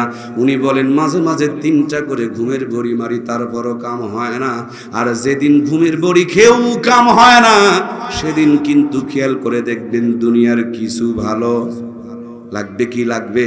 খালি কথায় কথায় মেজাজ আগুন, একবারে 180 ডিগ্রি সেলসিয়াস তাপমাত্রা বেড়ে যাবে। এই জন্য তিনি বলছেন সব শান্তি হলো ঘুমের ভিতরে। 3জন 3 কথা বললেন, একজন বিবির ভিতরে, আর একজন ঘুমের ভিতরে, আর একজন বাথরুমের ভিতরে। আর আমি এই বোকা মানুষটা কোরআন সুন্নাহ পড়ে গোটা দুনিয়া ঘুরে ঘুরে হিসাব করে পেয়েছি, গবেষণা করে পেয়েছি, রিসার্চ করে পেয়েছি, ঘুমেও শান্তি নাই, টয়লেটেও শান্তি নাই, বিবির ভিতরেও শান্তি নাই। যদি কোথাও ইসলাম না থাকে, ঘুমেও শান্তি রয়েছে, টয়লেটেও শান্তি আছে, বিবির ভিতরেও শান্তি আছে, যদি সব জায়গাতে ইসলাম থাকে। এই জন্য বড় গাড়িতে টাকা, বড় গাড়িতে বাড়িতে শান্তি নাই, বেশি টাকায় শান্তি নাই, বেশি ক্ষমতায় শান্তি নাই। আমি হিসাব করে পেয়েছি যার জিন্দেগিতে যত বেশি কোরআন সুন্নাহর সাথে সম্পর্ক ভালো, তার জীবনটাতে তত বেশি রহমত আর বরকত নাজিল করেন কে? বিশ্বাস যদি না হয়, এই পুরা জয়পুরহাটে যত বড় বড় সুদখোর, ঘুষখোর, জুয়াচোর, চিটার, বাটপার, মদখোর, তাসখোর, গাঁজাখোর, এক কথায় ওই উপর দিয়ে, ভিতর দিয়ে, নিচ দিয়ে খালি বান্ডিল গনে, টাকার কোনো অভাব নাই। আপনারা মনে করেছেন ওই বড় বিল্ডিংওয়ালা বড় শান্তিতে আছে, বউকে 3 লাখ টাকা দিয়ে বিউটি পার্লারে সাজায়, সেই না জানি কত শান্তিতে আছে। আইফোন ব্যবহার করে, সেই না জানি কত শান্তিতে আছে। 7 কোটি টাকা দিয়ে ঘর ডেকোরেশন করেছে, সেই না জানি কত শান্তিতে আছে। আমি শান্তির মাপকাঠি আপনাদেরকে দিচ্ছি, আপনারা মেপে দেখেন। শান্তিতে সেই আছে যার জীবনের কোরআন সুন্নাহর সাথে যত বেশি সম্পর্ক আছে। পুরা জয়পুরহাট থেকে 2টা মানুষ আপনি আমাকে দেবেন, আমি আপনাকে জান্নাত আর জাহান্নামের খেলা দেখায়া দিব। সাপের খেলা দেখেছেন, বাঘের খেলা দেখেছেন, কিন্তু কোনোদিন জান্নাত আর জাহান্নামের খেলা দেখেন নাই। বিশ্বকাপের খেলা দেখেছেন, কিন্তু জান্নাত আর জাহান্নামের খেলা দেখেন নাই। সেই জন্য জান্নাত আর জাহান্নামের খেলা দেখতে হলে মাত্র 2টা প্লেয়ার আমার সামনে উপস্থিত করা লাগবে। মনে মনে নাম বলা যাবে না, নাম বললে গন্ডগোলও বেঁধে যেতে পারে। 1 নম্বর আমাকে একটা প্লেয়ার দিবেন, পুরা জয়পুরহাট জেলার সবচেয়ে বড় হারামখোর। কথা কি বোঝা যাচ্ছে? জয়পুরহাটে তো হারামখোর নাই। ছোট হারামখোর দিলে খেলা জমবে না। মনে মনে স্থির করেন সবচেয়ে বড় হারামখোর। আর আরেকটা প্লেয়ার আমাকে দেবেন পুরা জয়পুরহাট জেলার মধ্যে সবচেয়ে বড় হালালখোর। কাপড় ছিঁড়া হোক আর ভালো হোক, সালের মধ্যে খেট থাক আর টিন থাক, বাড়িতে খাবার থাক আর না থাক, লোকটা খালি যেন হালালখোর হয়। 1 নম্বরে একটা প্লেয়ার দিবেন হারামখোর, 2 নম্বরেরটা দিবেন হালালখোর। এই 2 প্লেয়ারের বাড়িতে 2টা সিসি ক্যামেরা লাগান। কথা বোঝা যাচ্ছে তো? একজনের বাড়িতে সিসি ক্যামেরা হালালখোরের বাড়িতে, আর একজনের 20 তলা বিল্ডিং ঘরে সিসি ক্যামেরা লাগান হারামখোরের বাড়িতে। বিশ্বকাপের ফুটবল খেলা দেখার জন্য বড় ময়দানে পর্দা টেঙে দিয়ে আমরা যেমন খেলা দেখতাম, এবার জান্নাত আর জাহান্নামের খেলা দেখার জন্য সামনে হাজির হয়ে যান। ওই পর্দার একদিকে হালালখোরের ঘরের সংযোগ লাগান, আর একদিকে হারামখোরের ঘরের সংযোগ লাগান। খেয়াল করে দেখবেন হালালখোরের ঘরে কিচ্ছু নাই, তারপরও জান্নাতের বাতাস বয়। আর হারামখোরের ঘরের সব আছে মগর শান্তি।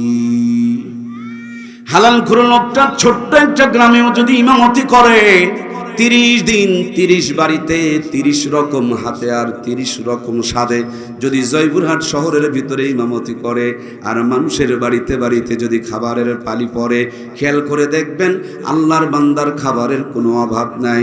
ইমাম চালাক মানুষ, আমি যদি গিয়ে গিয়ে খাই নিজের পেট ভরবে, বউ বাচ্চার কষ্ট হবে, এই জন্য টিফিন বক্স পাঠায়া দেয়, এক বাটিতে 4 আইটেমের তরকারি ঢুকায়া দেয়। হুজুর চিন্তা করে সব তো খলদ মলদ হয়ে যায়, একটারও স্বাদ ভালো করে পাওয়া যায় না। এবার বাজারে গিয়া 12 তলা 14 তলা টিফিন বক্স কিনে নিয়ে এসেছেন। ভাবি 18 আইটেমের তরকারি রান্নায় অপেক্ষায় রয়েছেন। 12 তলা 12 আইটেম দিয়ে ভর্তি, এখনো পর্যন্ত কয়েকটা আইটেম বাটি প্লাস্টিকের বাটিতে করে সাজায়া দেয়। একজনের খাবার 3 জন খায়, 4 জন খায়। বাজারে যাওয়া লাগে না, টাকা খরচ করা লাগে না, কষ্ট করে আগুনের কাছে বসে থেকে রান্না করা লাগে না। যারা খায় খায় করে, এদের খাওয়ার ক্ষমতা নাই, পেটের ভুঁড়ি বেড়ে যায়। 2 রুটির উপরে যদি বেশি খায় গন্ডগোল যুদ্ধ বেঁধে যায়, তখন র্যাব আর সার্জেল খুঁজে বেড়ায়। আর যাদের খাওয়ার ধান্দা নাই, যারা আল্লাহকে খুশি করতে চায়, যারা হালাল খেতে চায়, একজনের খাবার 4 জন খায়, একজনের খাবার 4 জন খায়, তারপরে খাবার শেষ হয় না। কোরআনের সঙ্গে থাকার কারণে, হালাল খাওয়ার চিন্তা মাথায় রাখার কারণে, ইসলামকে মেনে চলার কারণে এখনো পর্যন্ত হালাল খোরদের জীবনটাকে রহমত বরকত দিয়া ভরে রেখেছেন কে? আরো যদি একটু ভালো করে বুঝতে চান তাইলে আমাদের সঙ্গে সফর সঙ্গী হতে পারেন। আমার আগামীকালের মাহফিল হচ্ছে চাঁপাইনবাবগঞ্জ, যাইতে পারেন আমার সঙ্গে। খুলনাতে গিয়েছিলাম, সামনে দেখতেছি মাত্র 52 আইটেমের খাবার। কয়টা? মাত্র 52টা। আমি বললাম এই পেটে কি অতগুলো ধরে? বলে হুজুর এটা মেয়েদের মনের শখ, আপনারা আগে পায় নাই, ভবিষ্যতে নাও পেতে পারে। ওরা করতে করতেই 52 আইটেম করে ফেলছে, না খাইতে পারেন, অন্তত দেখলে তাদের আত্মাটা শান্তি পাবে। সুবহানাল্লাহ বলে। ময়মনসিংহে গেলাম, গলা ভারী হয়ে যাচ্ছে, গরুর গোশত আমি খাবো না, নেব না, বাটিটারে সরায় রাখলাম। কিন্তু ছেলেটা 1 পেজ দেবেই আমাকে। আমি যখন জোর করছিলাম তাকায় দেখি তার চোখের কোণায় পানি। জিজ্ঞেস করলাম, ভাই আমি গরুর গোশত নিতে চাই না, কিন্তু তার সাথে তোমার চোখের কোণায় পানি কেন? তিনি বলেন, আমাদের 3 ভাইকেই আমাদের মা বাবা আলেম বানানোর চেষ্টা করেছিলেন, আমরা হতে পারি নাই। ব্যবসা বাণিজ্য করি, আমি ঢাকায় থাকি, শুধু একজন আলেমের মেহমানদারি করবেন, তার জন্য মা আমাকে ডেকে নিয়েছেন। ইমামের কাছ থেকে অনুমতি নিয়ে আমাদের বাড়িতে আপনার খাবারের আয়োজন করেছেন। ফজরের পর থেকে নিয়ে আমার মা এই খাবারগুলো নিজের হাতে রান্না করেছেন, আপনি এখানে খাচ্ছেন। আর পর্দার আড়াল থেকে আমার মা দেখতেছে। যখন গরুর গোশত বলে সরায় রেখেছেন, আমি ভিতরে গিয়ে দেখি মা আমার আঁচল দিয়া চোখ মুছতেছে আর বলতেছে, আমি গোশতটাকে ভেজে ভেজে কালো ভুনা বানাইলাম, একটাও যে হুজুর নিল না। যতই কষ্ট হোক, একটা পিস যদি অন্তত পক্ষে খেতে পারেন, আমার মায়ের কলিজাটা শান্তি পাবে, আত্মাটা শান্তি পাবে। বুড়ো মানুষ না জানি কবে মরে যাবে। একটু আলেমদের মেহমানদারি করার নিয়ত করেছিল। কোরআনের সঙ্গে থাকার কারণে, ইসলামকে মেনে চলার কারণে সাধারণ মানুষের কলিজার মধ্যে এই ভালোবাসা ঢেলে দিয়েছেন কে? এই জয়পুরহাটে মিজানুর রহমান আজহারী, মামুনুল হক, 2 জন যদি কোনো চার দোকানে বসে আর দোকানদার যদি চিনতে পারে এটা আজহারী আর মামুনুল হক, বলুন তো দেখি যত্ন করে চা দিবে না অযত্ন দেবে? চা খাওয়ার পর তো টাকা নেবে, উল্টা হাতের মধ্যে চুমু দিয়া পকেটে আরো 1000 টাকা ঢুকায় দিয়া বলবে, হুজুর এইটা দিয়া মিষ্টি কিনে খেয়ে নিয়েন, আমাকে স্যার বিল দেওয়া লাগবে না। নাতির কাছেও গল্প করবে, ও আমাদের দোকানের মধ্যে একবার মামুনুল হক এসেছিল, আজহারী এসেছিল। রিকশায় যদি চড়ে, রিকশাওয়ালাও কিন্তু খেয়াল করে দেখবেন প্রিয় ভাইয়ারা আমার, রিকশাওয়ালাও কিন্তু ভাড়া নেবে না, হাতের মধ্যে চুমু দিয়ে দিবে। মিষ্টির দোকানে যদি যায়, 1 কেজি চাইলে 3 কেজি বেঁধে দেয়। আমার প্রাণ প্রিয় ভাইয়ারা, যারা রাজা হয়, বাদশাহ হয়, তাদের তো একটা মর্যাদা থাকে। আমার দেশে যারা নেতা হয়, এমপি হয়, মন্ত্রী হয়, ক্ষমতার যখন দাপট থাকে তখন মানুষের মুখে সালাম থাকে। ক্ষমতা যখন চলে যায়, ঝাঁটার জুতা নিয়ে পাবলিক তাদেরকে খুঁজে বেড়ায়। আর কোরআনের সঙ্গে যারা থাকে, ইসলামের সঙ্গে যারা থাকে, কোরআন সুন্নাহ দিয়ে যারা জীবন সুন্দর করে সাজায়া রাখে, এদের জীবনটা এত দামি জীবন, এরা রাজা নয়, বাদশা নয়, মুকুটহীন সম্রাট হয়ে যায়। কথা বলুন ঠিক কিনা? আমি আমার চোখে দেখেছি আমার প্রিয় ওস্তাদ আল্লামা আহমদ শফি সাহেবকে দেখেছি তার জুতাগুলো মানুষ বগলের মধ্যে নিয়ে ঘোরাফেরা করে, আমি দেখেছি তাকে কাঁধের মধ্যে নিয়ে মানুষে ঘোরে, আমি দেখেছি তার সাথে একটু মুসাফা করতে পারলে মানুষ শান্তি পায়। আবার এটাও দেখেছি কোনো একজন স্যারকে তার ছাত্ররা পিটতে পিটতে পানির মধ্যে নামায় দিয়েছিল। প্রাণপ্রিয় ভাইয়ের, আমি যে মেসেজটা দিয়ে যেতে চাই, এই কোরআনুল কারীম আরশে আজিমি ছিল, তার মর্যাদা বেড়েছে, ফেরেশতা নিয়ে এসেছেন, ফেরেশতার সর্দার হয়েছে, পাথরের পাহাড়ে নাজিল হয়েছে, ওইটা আলোর পাহাড় হয়ে গিয়েছে। কোরআনুল কারীম একটা মাসে নাজিল হয়েছে, রমজান মাস 11 মাসের সেরা হয়ে গিয়েছে। কোরআনুল কারীম একটি মুবারক রাত্রে নাজিল হয়েছে, লাইলাতুল কদরি খায়রুম মিন আলফি শাহর, 1000 মাসের চাইতে এক রাতের মর্যাদা কামার আল্লাহ তাআলা বাড়ায় দিয়েছে। এই কোরআনুল কারীম যেই প্লাস্টিক দিয়ে জড়ানো হয়েছে, এই প্লাস্টিকের কভারের দাম বেড়ে গিয়েছে, যে কাপড় দিয়ে পেঁচানো হয়েছে সেই কাপড়ের দাম বেড়ে গিয়েছে। এই কোরআনুল কারীম যে কাঠের উপরে রেখে পড়া হয়, সেই কাঠের পর্যন্ত দাম বেড়ে যায়। এই কাগজ যদি কোটি টাকার জমির দলিল হয়, রাস্তায় পড়ে থাকলে মানুষ পা দিয়ে চলে যায়, কিন্তু এই কাগজের উপরে যদি কোরআনুল কারীমের একটা আয়াত শুধু বিসমিল্লাহ লেখা থাকে, কোনো মুসলমানের সন্তান পা দিয়ে যাইতে পারে না, তুলে নিয়ে চুমু খায়, মুখে লাগায়, বুকে লাগায়। কোরআনুল কারীমের একটা আয়াত যদি, সামান্য একটা আয়াত যদি আপনার আমার কাগজের টুকরাটারে এত দামি বানায় দিতে পারে, ছেলের জীবনে, মেয়ের জীবনে, ভাইয়ের জীবনে, বোনের জীবনে, প্রত্যেকটা জীবনে যদি কোরআনের সাথে সম্পর্ক কায়েম করে দিতে পারি, প্রত্যেকটা জীবনকে রহমত আর বরকত দিয়ে ভরে দিবেন কে? আমাদের বাচ্চাগুলো জন্ম হওয়ার পর 6টা টিকা দিতে হয়, টিকা দিলে জ্বর হয়, তারপরে দেখবেন আমরা সন্তানগুলোকে টিকা দেওয়ায় নেই। কেন টিকা দেওয়ায় নাই জানেন? 6টা টিকা দিলে মৃত্যুর আগ পর্যন্ত 6টা রোগ হবে না। রোগ থেকে বাঁচানোর জন্য আপনি যদি আপনার সন্তানকে টিকা দেওয়াইতে পারেন, জাহান্নাম থেকে বাঁচানোর জন্য, নাস্তিকতার ভাইরাস থেকে বাঁচানোর জন্য, মুসলমানের ঘরে জন্ম নিয়ে এখন অহরহ নাস্তিক পয়দা হইতেছে, ওই ভাইরাস থেকে বাঁচানোর জন্য কোরআনুল কারীমের শিক্ষাটুকু দেওয়ার দরকার আছে না নাই? এখানে যারা বসা সবাই ছেলে মেয়েকে টিকা দেওয়াইছে রোগ থেকে বাঁচানোর জন্য, কিন্তু জাহান্নাম থেকে বাঁচানোর জন্য কোরআনের শিক্ষা দেওয়া সবার কি হয়েছে? লজ্জা পেলেন? সত্য কথা বলতে কি লজ্জা লাগে? টিকা দেওয়ালেন রোগ থেকে বাঁচানোর জন্য, জাহান্নাম থেকে বাঁচানোর জন্য, কেন কোরআনের শিক্ষা দিলেন না? ও জালেম বাবা মা, রোগ থেকে বাঁচাইলেন, জাহান্নাম থেকে কেন বাঁচাইলেন না? ছেলে আছে 3টা, 2টাকে দিলেন কেজি ক্যাডেট কিন্ডারগার্টেনে, একটাকে জান্নাতের কন্ট্রাক্টর বানালেন, উনি জান্নাতে পার করে নিয়ে যাবে। কিন্তু দুনিয়াতে তো 3টাকেই চলতে হবে। 3 ছেলে বিয়ে করেছে, গোসল 3 জনের ফরজ হয়েছে, একজন গোসলের ফরজ জানে, বাকি 2টা জানে না। একজন ফরজিয়ত আদায় করলে ওই 2টাও তো পবিত্র হয়ে যায়। ইন্না লিল্লাহ, কথা বোঝা যাচ্ছে না? একজন গোসল করলে 3 জন পবিত্র হয়, তাহলে শিখালেন না কেন? শিখালেন না কেন? এক্ষুনি যদি মাহফিল শেষ হয়ে যায়, এই পথ দিয়ে যারা বের হবে 2 প্যাকেট তাবারক পাবে, এই পথ দিয়ে যারা বের হবে 1 প্যাকেট তাবারক পাবে।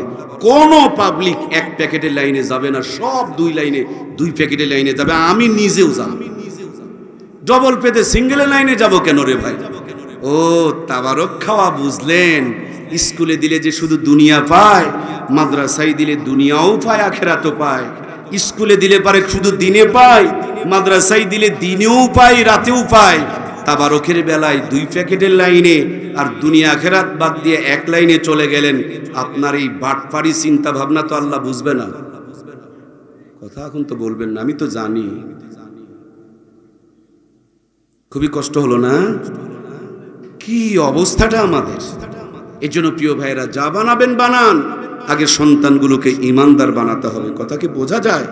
শহরের প্রিয় ভাইয়েরা, যে মাটির উপরে বসে আছেন, এই মাটিগুলো রাস্তায় দেন, ধুলা হয়ে যাবে, পানিতে দেন, গলে চলে যাবে।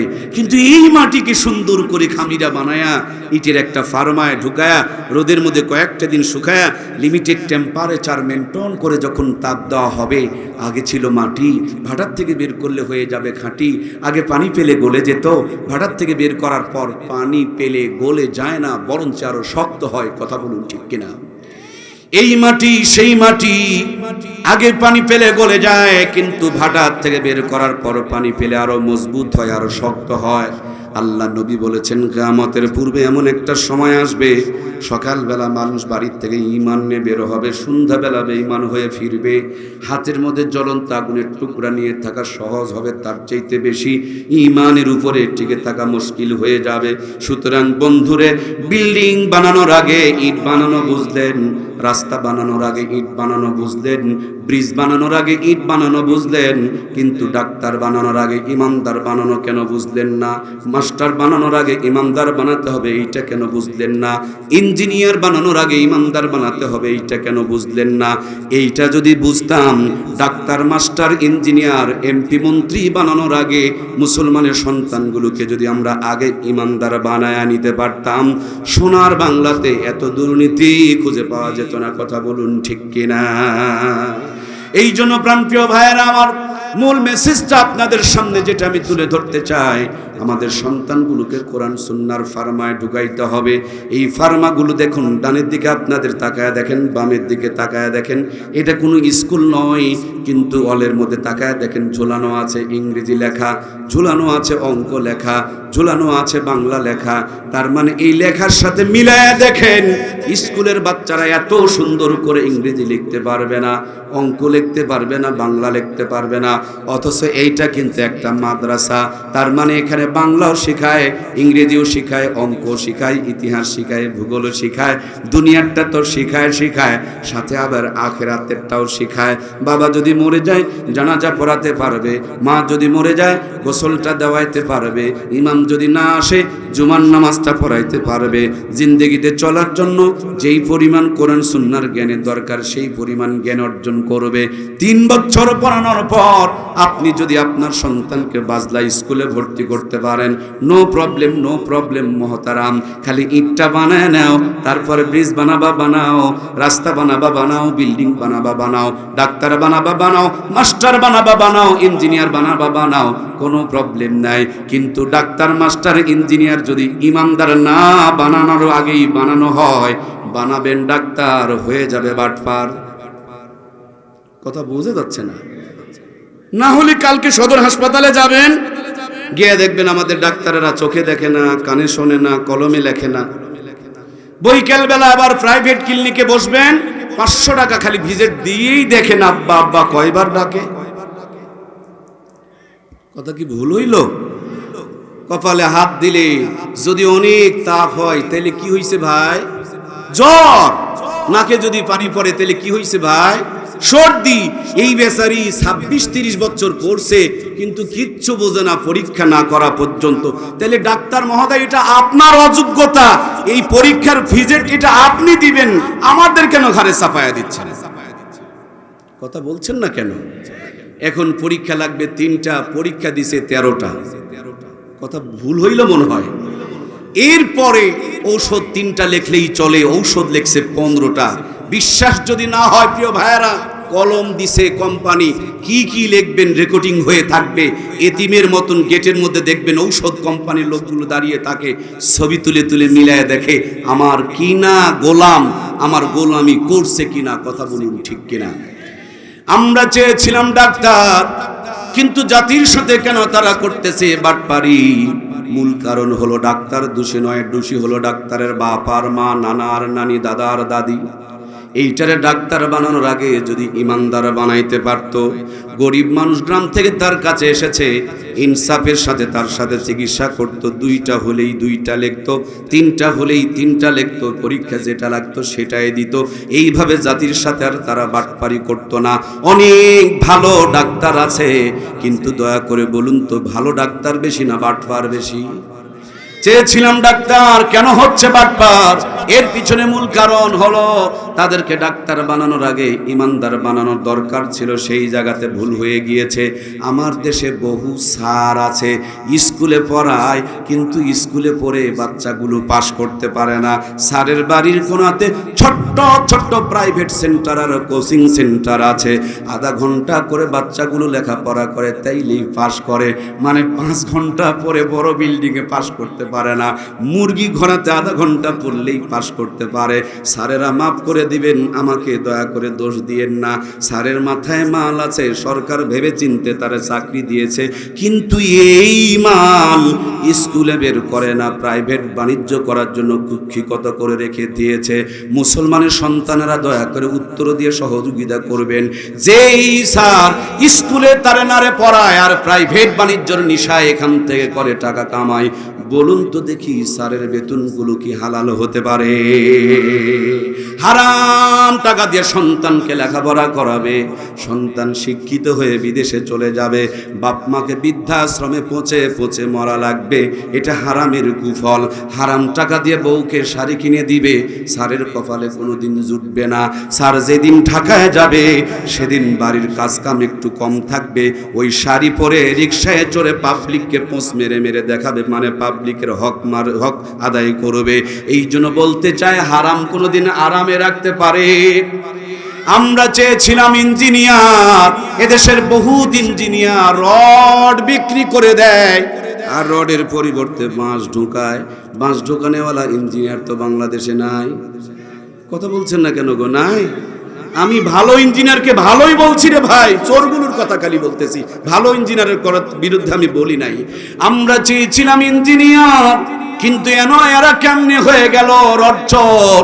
মূল কথা হলো ইঞ্জিনিয়ারের মাথায় যদি কোরআনের একটা সফটওয়্যার থাকতো, ইঞ্জিনিয়ারের কলিজায় যদি ইমানের সফটওয়্যার থাকতো, ইঞ্জিনিয়ার রড চুরি করে বিক্রি করতে গেলে সাথে সাথে কোরআনুল কারীম তাকে ধরায় দিত, এই হারাম খেও না, জিন্দেগিতে আরামে থাকতে পারবা না, এ হারাম খেও না, জীবনে সুখ শান্তিতে থাকতে পারবা না, এ হারাম খেও না, অনন্তকাল জাহান্নামে জ্বলতে হবে, একটা সেকেন্ডও কিন্তু জাহান্নামে তুমি জ্বলতে পারবা না। এই জন্য প্রিয় বন্ধু, একটাই কথা বলতে চাই, ইসলাম ছাড়া কোথাও শান্তি। ইসলাম হলো চিরদিনের শান্তি সুখের ঠিকানা, ইসলাম ছাড়া অন্য সবই জাহান্নামের নিশানা। ছুটে আয় দেশবাসীরা শান্তি পিয়াসী যারা, ছুটে আয় দেশবাসীরা শান্তি পিয়াসী যারা, দিনের পথে জীবন দিলে বিধায় কিছু যাবে না, ইসলাম ছাড়া অন্য সবই জাহান্নামের নিশানা। জোরে বলুন মারহাবা। কোন একদিন এ দেশের আকাশে কালেমার পতাকা দুলবে,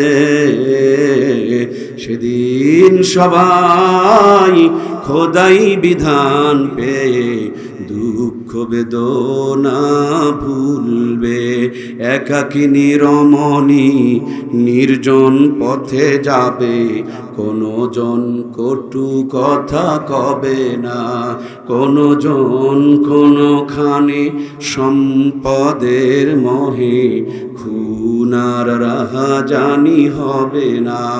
সেদিন তো আর নই বেশি দূরে, আর কিছু পথ গেলে মিলবে, সেদিন সবাই খোদাই বিধান পেয়ে দুঃখ বেদনা ভুলবে। জোরে বলুন মারহাবা। আমার প্রাণপ্রিয় ভাইয়েরা, অনেক কথা বললাম, একটা কথা যদি না বলি আমি আল্লাহর কাছে ধরা খেয়ে যাব। নবীর পিছনে একজন নামাজ পড়তেন, রোজা করতেন, হজ করতেন, যাকাত দিতেন, এমনকি মরার পর নবীর গায়ের চাদর দিয়া তারে কবর দেওয়া হয়েছিল। লোকটার নাম আব্দুল্লাহ ইবনে উবাই ইবনে সুলুল। সব ঠিক আছিল, কিন্তু রাজনীতির বেলায় তার একটু কিন্তু ছিল, যেই কিন্তুটা বর্তমানে বাংলাদেশের ভিতরে ভিতরে বিরাজ করতেছে। ওর নামাজ ভালো লাগে, রোজা ভালো লাগে, হজ ভালো লাগে, জাকাত ভালো লাগে, কিন্তু এই রাজনীতি নামক জিনিসটা বেচারিকে ভালো লাগতো না। লাগতো, কিন্তু মুহাম্মদুর রাসূলুল্লাহকে উপযুক্ত মনে করতো না, উপযুক্ত মনে করতো আবু জেহেলকে।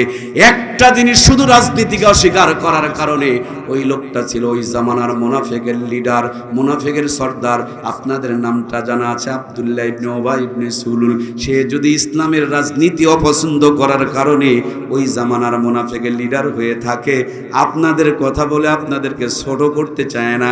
মনে করেন আল্লাহ তাআলা আমাকে 16 বার পবিত্র হজ করিয়েছেন, শতাধিকবার উমরা করিয়েছেন, প্রত্যেক দিন বক্তৃতা করাইতেছেন, অনেক ভালো কাজ করি, এরকম সব করি। আমি লোকটা যদি রাজনীতিকে অপছন্দ করি, ওইটা যদি ওই জামানার মুনাফিকের লিডার হয়, আমি কি এই জামানার মুনাফিকের সর্দার নয়?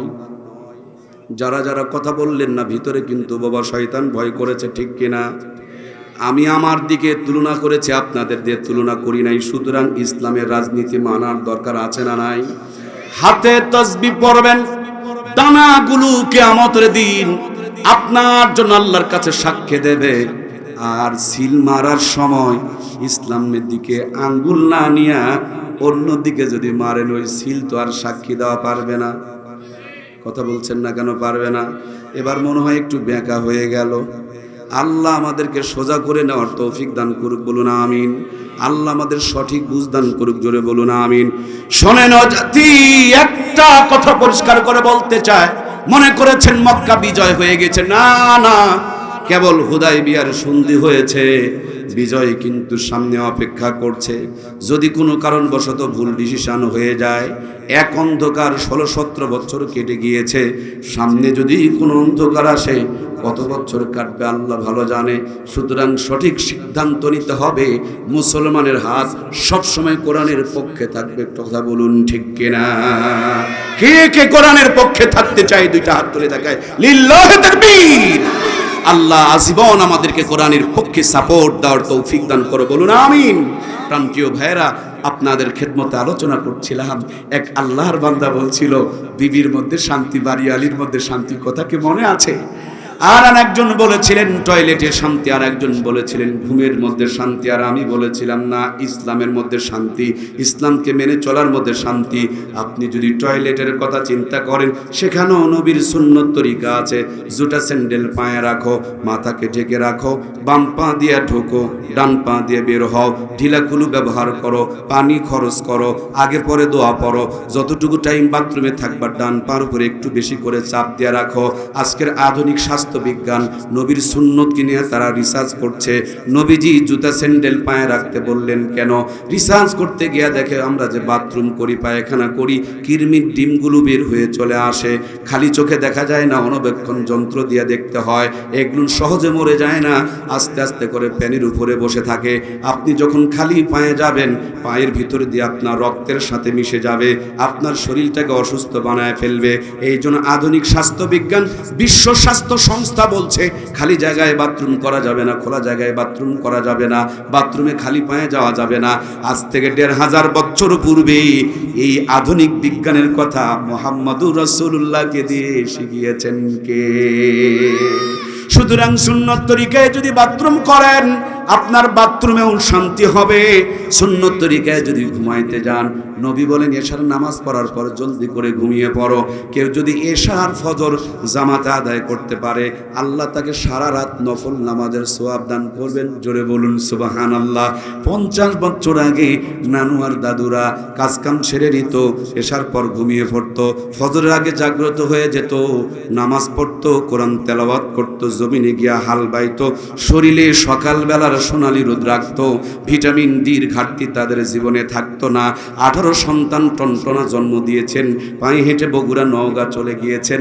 আমরা স্মার্ট আর ডিজিটাল, রাতের বেলা ফোন ঘষাঘষি করতে করতে ঘুমায় রাতের 3টায়, উঠি সকাল 11টায়, মুখের মধ্যে কোনো দোয়া কালাম নাই, গায়ের মধ্যে সকালের সোনালি রোদ নাই, আগরবাতি টানতে টানতে বাথরুমে যায়, পায়খানাতে গিয়া গরু ছাগল খায় না। আর আমার ভদ্রলোক ভাইদের বাথরুমে গিয়া টান না মারলে পায়খানা ক্লিয়ার হয়। কষা টান, শেষের যেই টান, এই টানটার নাম রাখছে আবার সুখ টান। কথা কি বোঝা যাচ্ছে? মানে সব সুখ একেবারে বিড়ির পিছন সাইডে থাকে, এই জন্য এটার নাম রাখছে সুখ টান। হাইরে নিশার অত্যাচার গো! এখন নিশা সব ধ্বংস করে দিতেছে।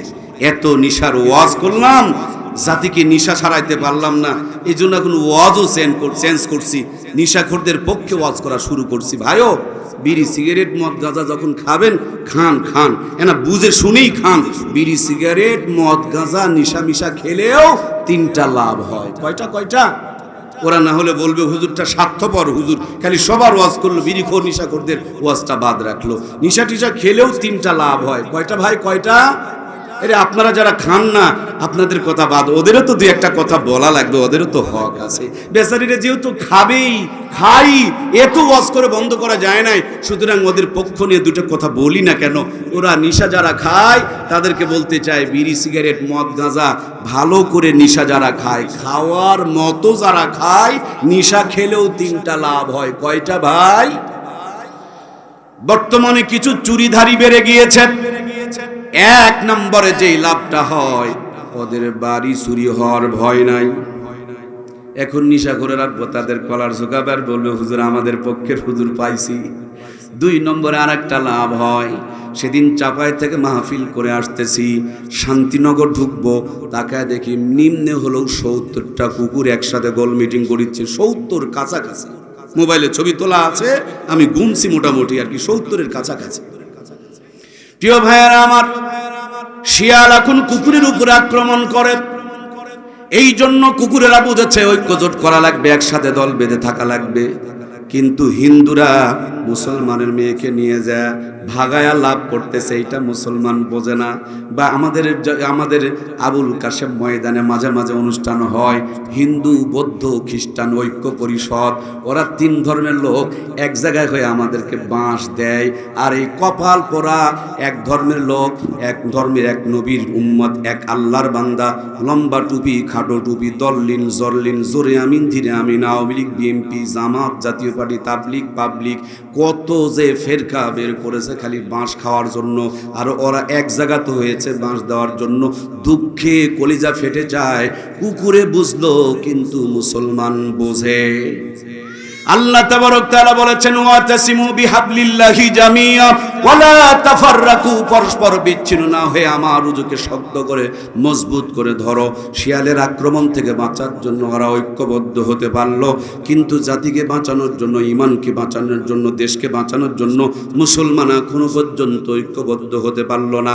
3-2 নম্বরে যেই লাভটা বলেছিলাম নেশাখোরদের লাভ, ফাঁক দিয়ে একটা কথা বলে নিলাম। তাদের দ্বিতীয় নম্বর লাভটা হলো, এরা যদি নিশা খাওয়ার মতন খায়, তাদেরকে কুকুরে কামড়ানোর সম্ভাবনা।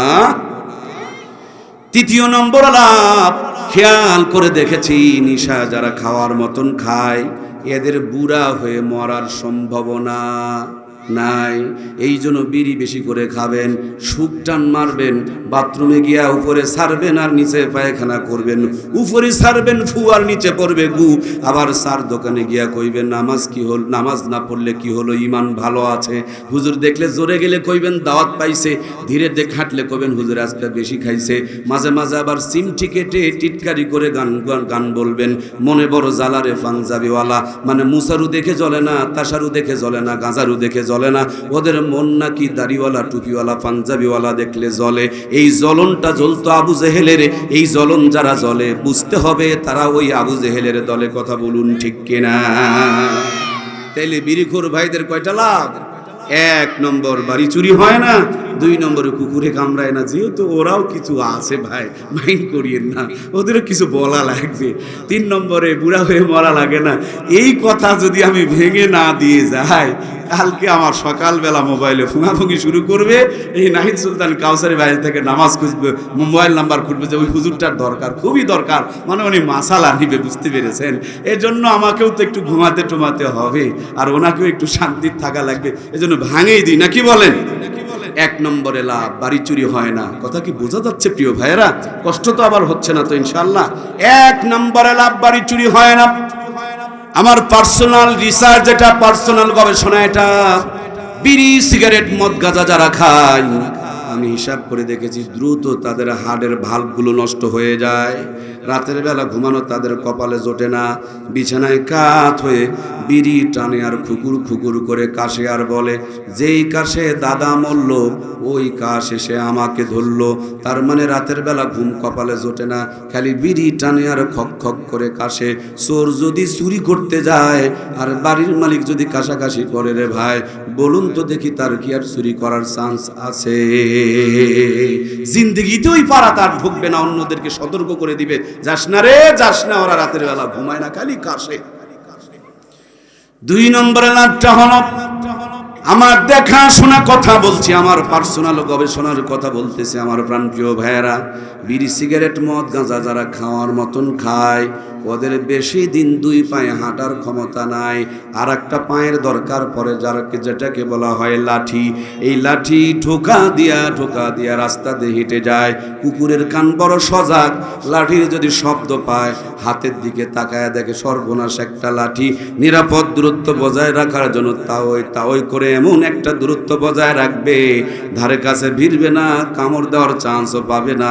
সুতরাং খান, খালি জম্মের খাওয়া খান, পায়খানাতে বসে খান, সুযোগ পেলে পান্তার মধ্যে দু চারটা ভেঙে নিয়ে খান। খালি মুখ দেখাবেন কেন, নাকের মধ্যে আরো 3-4টা ঢুকায়া দেন।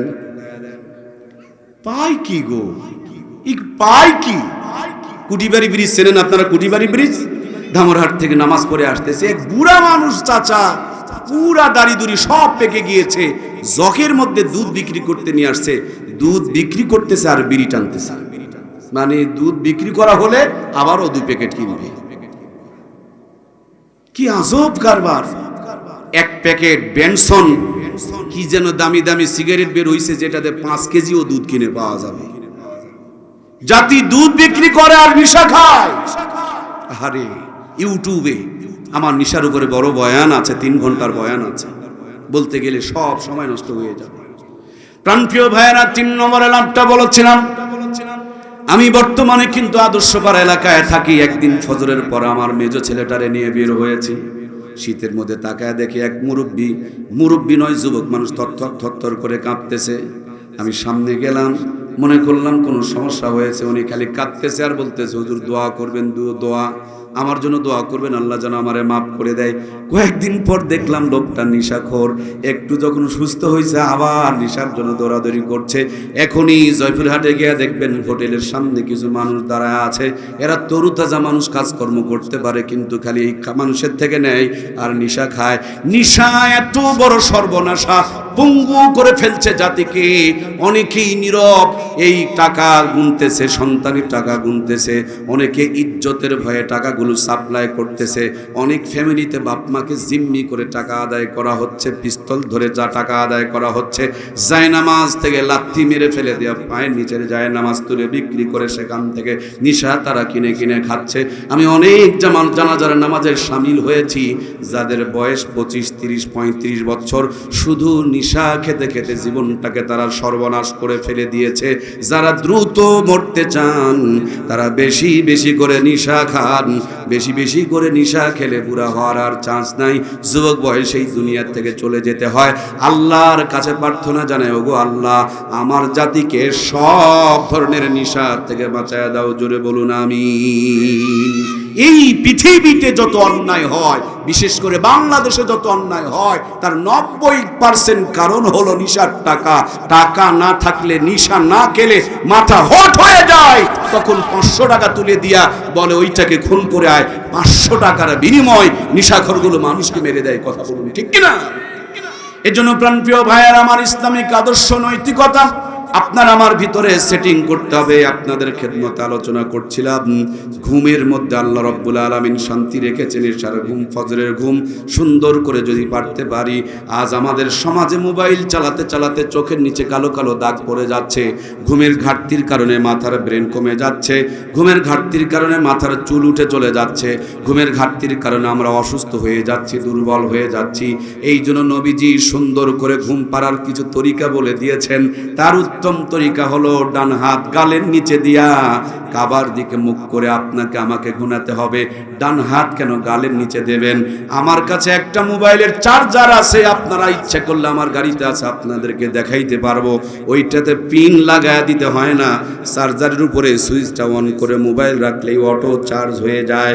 আল্লাহ তাআলা ডান হাতের মধ্যে এমন এক কুদরতের চার্জার বানিয়ে দিয়েছেন।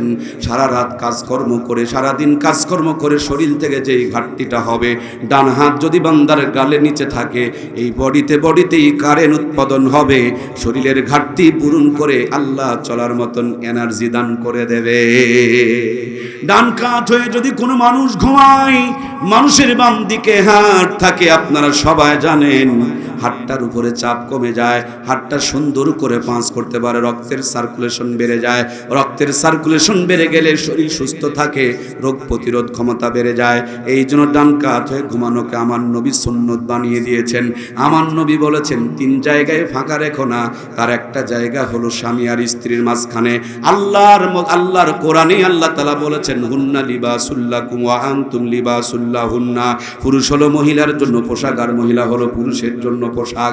একটা আরেকটার জন্য যেমন চার্জার বানিয়ে দিয়েছেন, রিক্সা ভ্যান চালায়া মা বোনেরা বাড়ির কাজ কাম করে শরীর থেকে যে ঘাম ঝরেছে, এনার্জি কমে গিয়েছে, ক্লান্তি চলে এসেছে, হালাল স্বামী বিবিকে জড়িয়ে ধরবে। বিবি রাতের 12টায় দেখি হাসপাতালে দৌড় ধরে, তার মানে হার্ট স্ট্রোক করেছে। কথা বলুন ঠিক কিনা? প্রাণপ্রিয় ভাইয়ের আমার, সব কথার মূল কথা হলো যার জীবনে কোরআন সুন্নাহর সাথে সম্পর্ক যত বেশি, তার জীবনটাতে শান্তি তত বেশি দিবেন কে? আমরা কি কোরআন সুন্নাহ মেনে চলতে চাই? কারা কারা চায়? আর একটা বারের জন্য আমার আল্লাহকে হাতটা দেখায়, লিল্লাহে তাকবীর। আল্লাহ, আমরা কোরআন সুন্নাহ মেনে চলতে চাই, আমাদের জীবনটাকে কোরআন সুন্নাহতে সাজানোর তৌফিক দিয়ে দাও, বলুন আমিন।